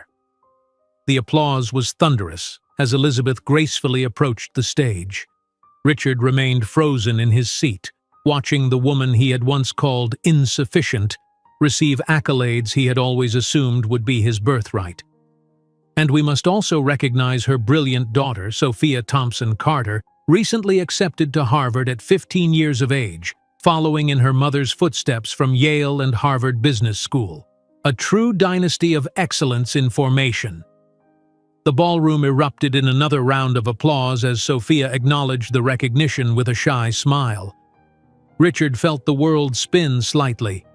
The girl was already achieving academically what had taken him years of family connections to accomplish. As Elizabeth began her acceptance speech, Richard knew with absolute certainty that the evening ahead would bring a confrontation 15 years in the making, and that nothing in Boston's carefully ordered social world would be the same afterward. While the cars traversed Boston toward the Fairmont Copley Plaza, no one could predict that before midnight, 15 years of secrets, success, and resentment would collide in a public confrontation that would leave Boston's elite in shock and forever alter the legacy of the Westfield family. The Fairmont Copley Plaza's grand ballroom glittered like a galaxy of wealth and influence. Crystal chandeliers cast prismatic light across the gathering of Boston's medical and business elite, their formal attire and jewelry reflecting centuries of established power. Richard Westfield stood near the bar, glass of 18-year-old scotch in hand, watching the entrance with growing unease. When the Thompson-Carter family entered, the shift in the room's energy was palpable. Conversations paused mid-sentence, heads turned, and a subtle ripple of whispers spread across the ballroom. Elizabeth moved with the quiet confidence of someone who belonged precisely where she stood, no longer the uncertain young nurse seeking validation, but a force that commanded attention through mere presence. Her navy gown was elegantly understated, its simple lines and perfect tailoring speaking of wealth that didn't need to announce itself. Beside her, James Carter carried himself with the dignified bearing of his senatorial position, his hand resting lightly at the small of Elizabeth's back in a gesture of partnership rather than possession. But it was Sophia who caused Richard's breath to catch painfully in his chest.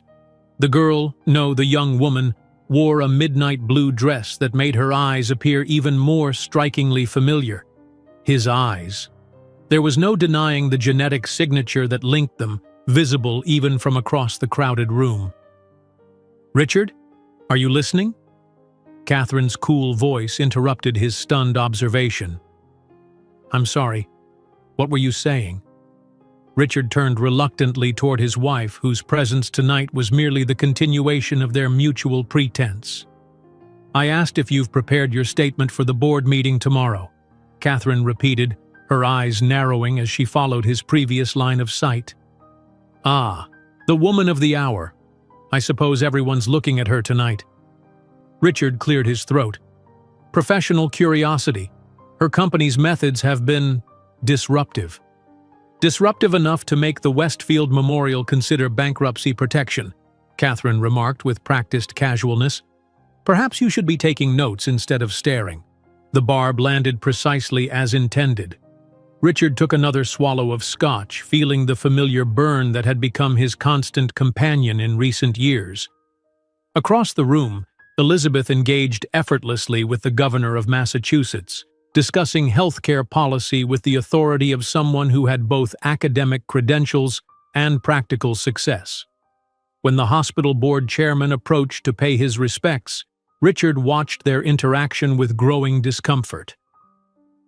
15 years ago, that same chairman had barely acknowledged Elizabeth's existence when she'd been introduced as a nurse at a hospital function. "Ladies and gentlemen, please take your seats. Dinner will be served momentarily." The announcement provided temporary relief from Richard's observations as guests moved toward their assigned tables. The seating arrangement placed Richard and Catherine at a table with several hospital administrators and their spouses, mercifully distant from the head table where Elizabeth sat between James and the governor. Throughout the elegant 5-course meal, Richard found his attention repeatedly drawn to that table, where animated conversation and occasional laughter suggested an ease he hadn't experienced in years. When the association president finally approached the podium for the award presentation, the ballroom fell silent with anticipation. "It is with immense pleasure that we present the Innovator of the Year award to a visionary who has revolutionized healthcare access across New England and beyond," the president began, his voice carrying clearly through the perfect acoustics. Dr. Elizabeth Thompson Carter, CEO of Thompson Healthcare Solutions, has not only built a business empire valued in billions but fundamentally redefined how we think about equity in healthcare. The applause was immediate and enthusiastic, rolling through the ballroom like thunder. Elizabeth rose gracefully, accepting James's proud kiss on her cheek before making her way to the stage. "And we must also recognize her brilliant daughter, Sophia Thompson Carter," the president continued, "recently accepted to Harvard at 15 years of age, following in her mother's footsteps from Yale and Harvard Business School, a true dynasty of excellence in formation. Another wave of applause swept the room as Sophia acknowledged the recognition with a poised smile.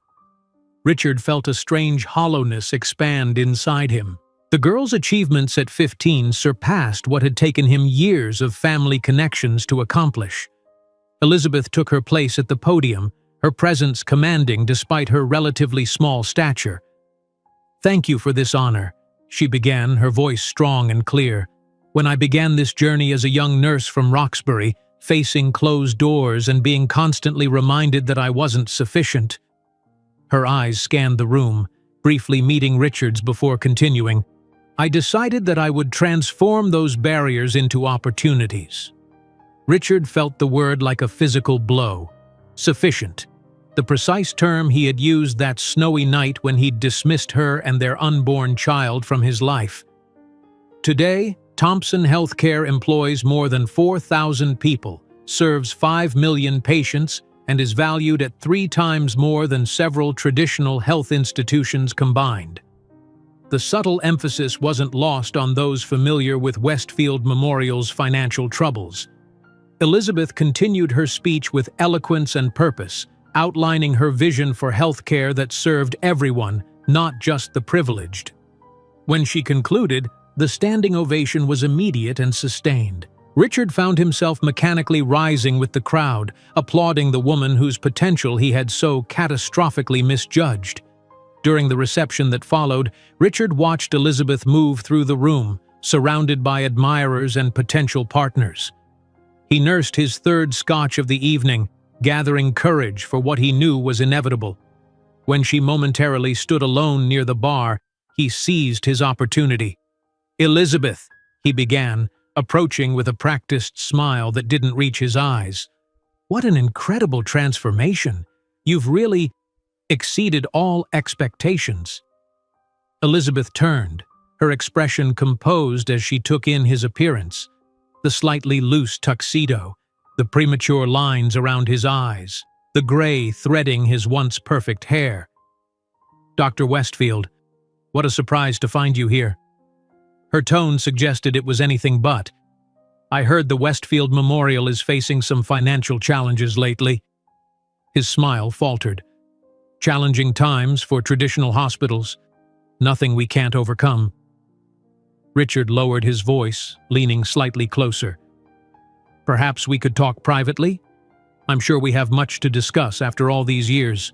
"Actually, I can't imagine what we would have to discuss," Elizabeth replied, maintaining her composed demeanor while subtly increasing the distance between them. "Sophia," he said simply. "She's extraordinary.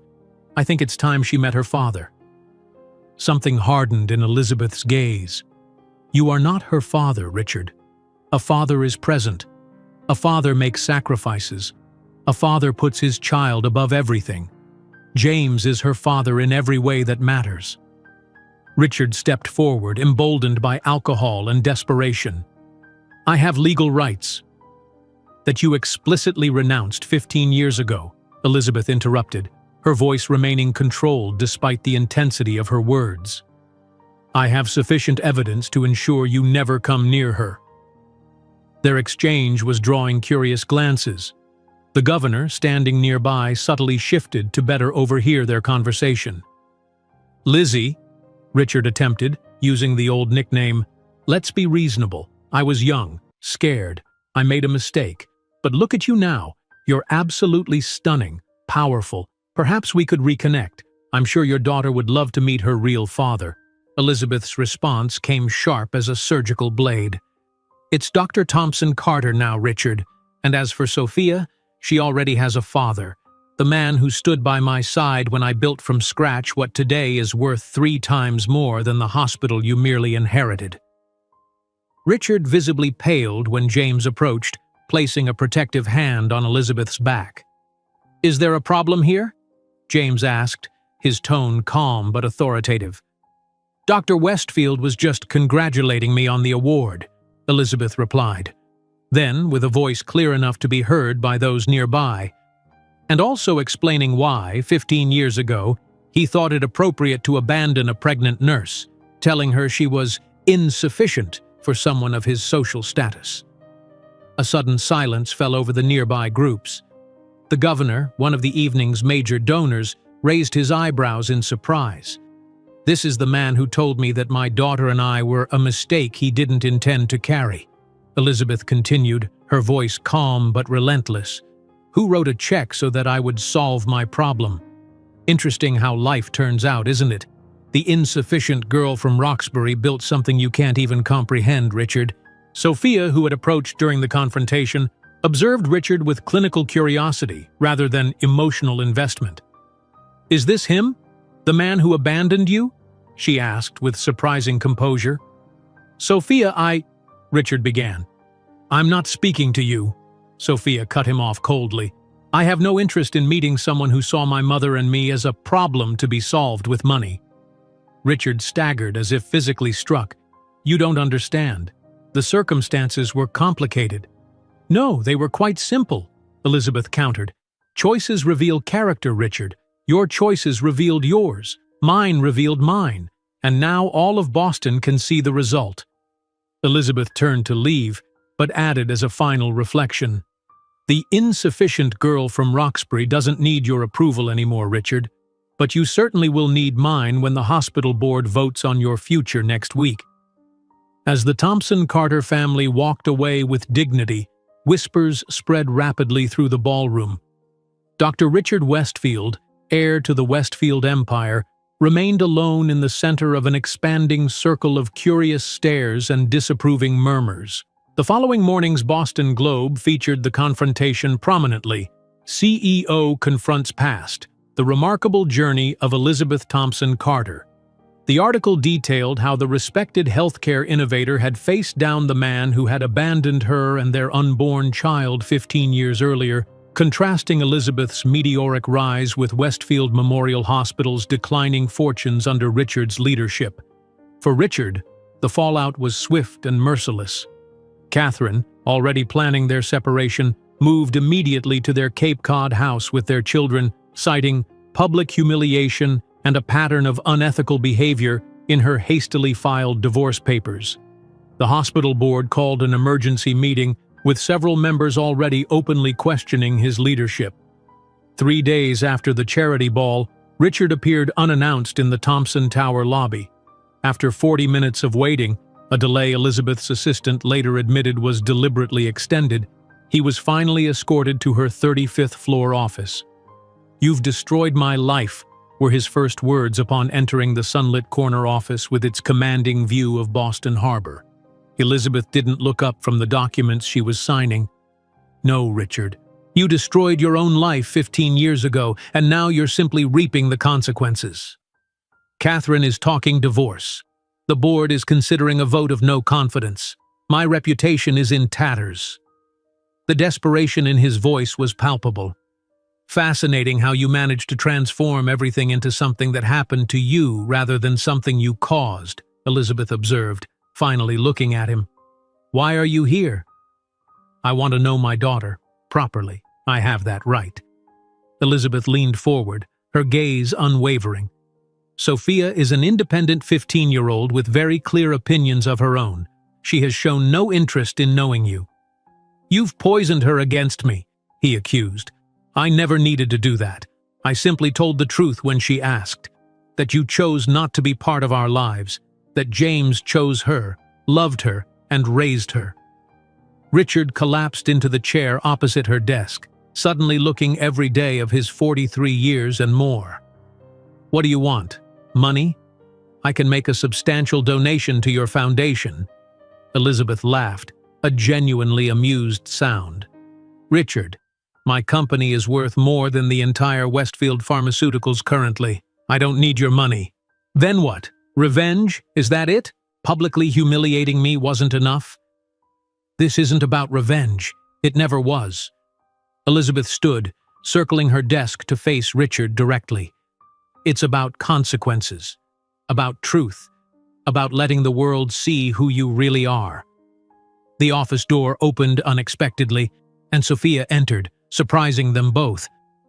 "Mom, Dr. Chen is on the line about the patent." She stopped upon seeing Richard. "Oh, he's still here." While Richard stood, genuine emotion crossing his face, Elizabeth watched the encounter that would determine whether 15 years of secrecy, success, and resentment would end in reconciliation or final severance. Richard stood frozen as Sophia assessed him with cool, analytical precision. For a moment, none of them spoke. The silence in Elizabeth's corner office seemed to amplify the tension as Boston's skyline stretched behind them, a testament to how far they had all traveled from that snowy night 15 years ago. "Sophia," Richard began, his voice uncharacteristically uncertain, It's good to finally meet you properly." Sophia's gaze remained detached and clinical. "Dr. Westfield, I researched you after last night. 15 academic publications, all in journals where your family has influence, a hospital administered primarily with family funds. No real innovation in your entire career." Richard paled visibly, unprepared for such a direct assessment from the daughter he'd never known. "There's more to life and medicine than publications. Like caring for patients?" Sophia completed his thought, adjusting her glasses in a gesture reminiscent of her mother. "Because your patient satisfaction ratings are the worst in the region, or perhaps social responsibility? Because Westfield Memorial has the poorest record of serving low-income patients in the entire state." Elizabeth watched this exchange with a mixture of pride and concern. She had never encouraged Sophia to harbor resentment, but neither had she hidden the truth about her origins. "Sophia," Richard tried again, desperation creeping into his voice, "I'm your biological father. That must mean something. It means we share DNA. Nothing more." The finality in Sophia's tone was absolute. "My father is the man who taught me to ride a bicycle, who reviewed my school papers, who showed me what having integrity means." "You don't think I deserve a second chance?" Richard's question hung in the air, revealing more vulnerability than he'd likely intended. "Second chance?" Sophia reflected, her intellectual approach giving way momentarily to something more personal. "Maybe, but not with me. Perhaps with your other children, your current wife. With me, you never had a first chance because you never chose me. You gave up that right before I was even born." Without waiting for his response, Sophia turned to her mother. "I'll tell Dr. Chen you'll call him back about the patent application," she said, then walked out with the same quiet dignity Elizabeth had displayed at the charity ball. Richard seemed to physically deflate as the door closed behind her. "She is extraordinary," he finally said, his voice barely audible. "Yes, she is," Elizabeth agreed, returning to her seat. "And neither you nor I can take credit for that. She's extraordinary because of the choices she's made, the battles she's fought, the truths she's discovered on her own." When Richard rose to leave, he appeared not just physically defeated, but crushed at his core. At the door, he paused. "What will the hospital board decide next week?" Elizabeth studied him for a moment, seeing beyond the designer suit that now hung loosely on his frame to the fundamental weakness that had always defined him. "Thompson Healthcare is considering partnerships with several regional hospitals to implement our affordable medication program. Westfield Memorial was on the list." Was. "Please," the word sounded foreign coming from him. "That hospital is all I have left now." "It's not about you, Richard. It never was." Elizabeth's voice held no malice, only clarity. "It's about the patients. If the board chooses new leadership committed to our values of accessibility, the partnership is still possible." The Boston Globe's headline the next morning pulled no punches. "Healthcare Innovator Confronts Past, Westfield Hospital Director Faces Uncertain Future."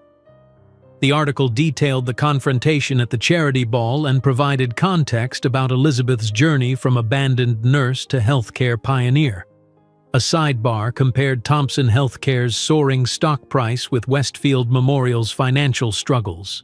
Within days, the whispers that had started at the charity ball grew into a roar that reverberated through Boston's medical community. Colleagues who had once deferred to Richard's family name now avoided eye contact in hospital corridors. Board members who had previously overlooked his mediocre performance began openly discussing alternatives. On Thursday morning, Catherine's attorney delivered divorce papers to Richard's office, citing public humiliation and pattern of ethical failures as grounds. By afternoon, 3 major donors to Westfield Memorial had requested meetings with the board chairman to discuss leadership concerns. At the emergency board meeting the following Monday, Richard sat alone at the end of the conference table as 11 grim-faced board members considered the hospital's future. The discussion was brief and merciful in its efficiency. "The vote is unanimous," announced Dr. Eleanor Cavendish, the board chairwoman. "We'll be implementing immediate leadership changes. Dr. Westfield, we appreciate your family's historical contributions, but the hospital requires new direction." Richard nodded numbly, having expected nothing less. "Will you be pursuing the Thompson Healthcare Partnership?" he asked, his voice hollow. "We've already initiated discussions," Cavendish confirmed. Dr. Jana Patel from the Community Health Initiative has agreed to step in as interim director. Her background makes her ideally suited to align our mission with the Thompson model. Later that evening, in his newly rented apartment in South End, a comfortable but modest space that reflected his diminished circumstances, Richard found an unmarked envelope that had been slipped under his door. Inside was a single photograph: Elizabeth, James, and Sophia at Harvard's acceptance ceremony, their faces radiant with shared joy and achievement. On the reverse, written in a steady hand, "We were enough. We always were." Richard stared at the photo for a long time, tracing Sophia's features with a trembling finger. The eyes that mirrored his own looked back with a confidence and purpose he had never truly possessed. In Elizabeth's face, he saw not the vengeful triumph he might have expected, but a serene completeness that had nothing to do with him. He placed the photo on his otherwise bare mantel, a solitary reminder of what his arrogance had cost him. 2 weeks later, the Thompson Carter Community Center opened in Roxbury, built exactly in the neighborhood where Elizabeth had grown up. The center combined a state-of-the-art clinic, education facilities, and community meeting spaces, a physical embodiment of Elizabeth's belief that healthcare was inseparable from broader social equity. As Elizabeth cut the ceremonial ribbon, flanked by James and Sophia, local residents cheered. Many remembered her as the determined young nurse who had returned to serve her community after being discarded by a system that hadn't recognized her value. This center stands as proof that when we invest in communities that have historically been underserved, everyone benefits, Elizabeth told the gathered crowd. Healthcare isn't a luxury. It's a fundamental right that strengthens our entire society. The Boston Herald's coverage of the opening noted the symbolic significance. Thompson Carter returns to her roots, bringing healthcare innovation full circle. A small sidebar mentioned that Westfield Memorial Hospital, under new leadership, had announced a strategic partnership with Thompson Healthcare that would dramatically expand access for low-income patients. That evening, as the family celebrated at home, Sophia received news that her research project had been selected for a prestigious national science competition. James proposed a toast, raising his glass to both achievements. "To changing the world, one patient and one discovery at a time," he said proudly. Later, after Sophia had gone to bed, Elizabeth stood by the window overlooking their garden, lost in thought. "Penny for your thoughts?" James asked, joining her. "I was just thinking about how things come full circle," she replied. 15 years ago, I was a pregnant nurse being told I wasn't enough. Today, James wrapped his arms around her. "Today, you're changing healthcare for millions, and our daughter is following in your footsteps." "It wasn't about proving Richard wrong," Elizabeth said softly. "Somewhere along the way, it stopped being about him at all.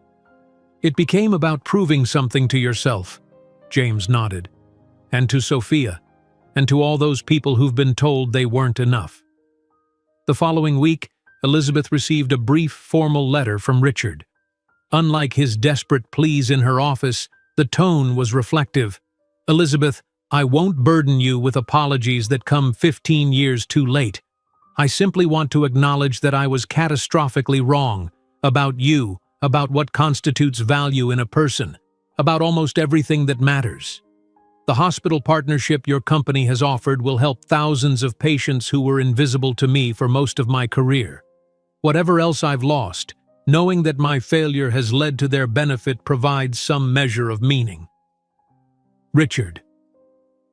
Elizabeth filed the letter away without responding. There was nothing more to say.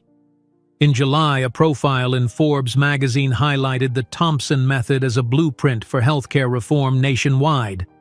Elizabeth's face on the cover, confident and purposeful, contrasted sharply with an inset photo from her nursing days, a visual representation of her extraordinary journey. When the interviewer asked about overcoming obstacles, Elizabeth's response was characteristic.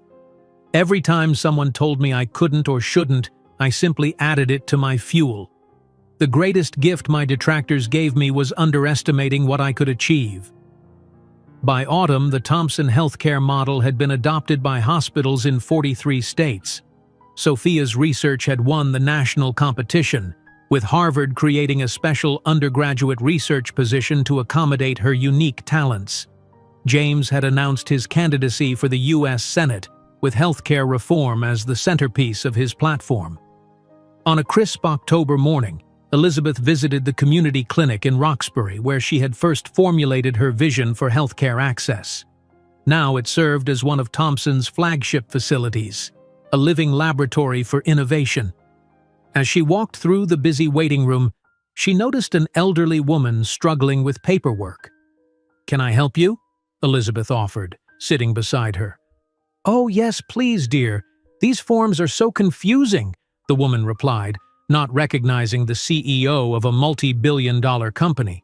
As Elizabeth patiently helped complete the intake forms, explaining each section in simple terms, she embodied the principle that had guided her from the beginning. Healthcare was fundamentally about seeing people's humanity, about making the complex accessible, about serving those who had been told they weren't enough. Later that afternoon, standing on the observation deck of Thompson Tower, Elizabeth looked out over Boston, the city that had once made her feel so small and insignificant. The true justice, she had discovered, wasn't in Richard's downfall or in public vindication, but in the simple, powerful realization of the potential he had never been able to see. While observing Sophia discussing the future of accessible medicine with community members, Elizabeth felt the completion of a cycle. She had proven not just to Richard, but to herself and to the world, that there had never been anything insufficient about her. In truth, she had always been extraordinary. She had just needed someone who believed it as much as she did herself. If you enjoyed today's video, I'm sure you'll love the next one. Don't waste time. Just click on the screen.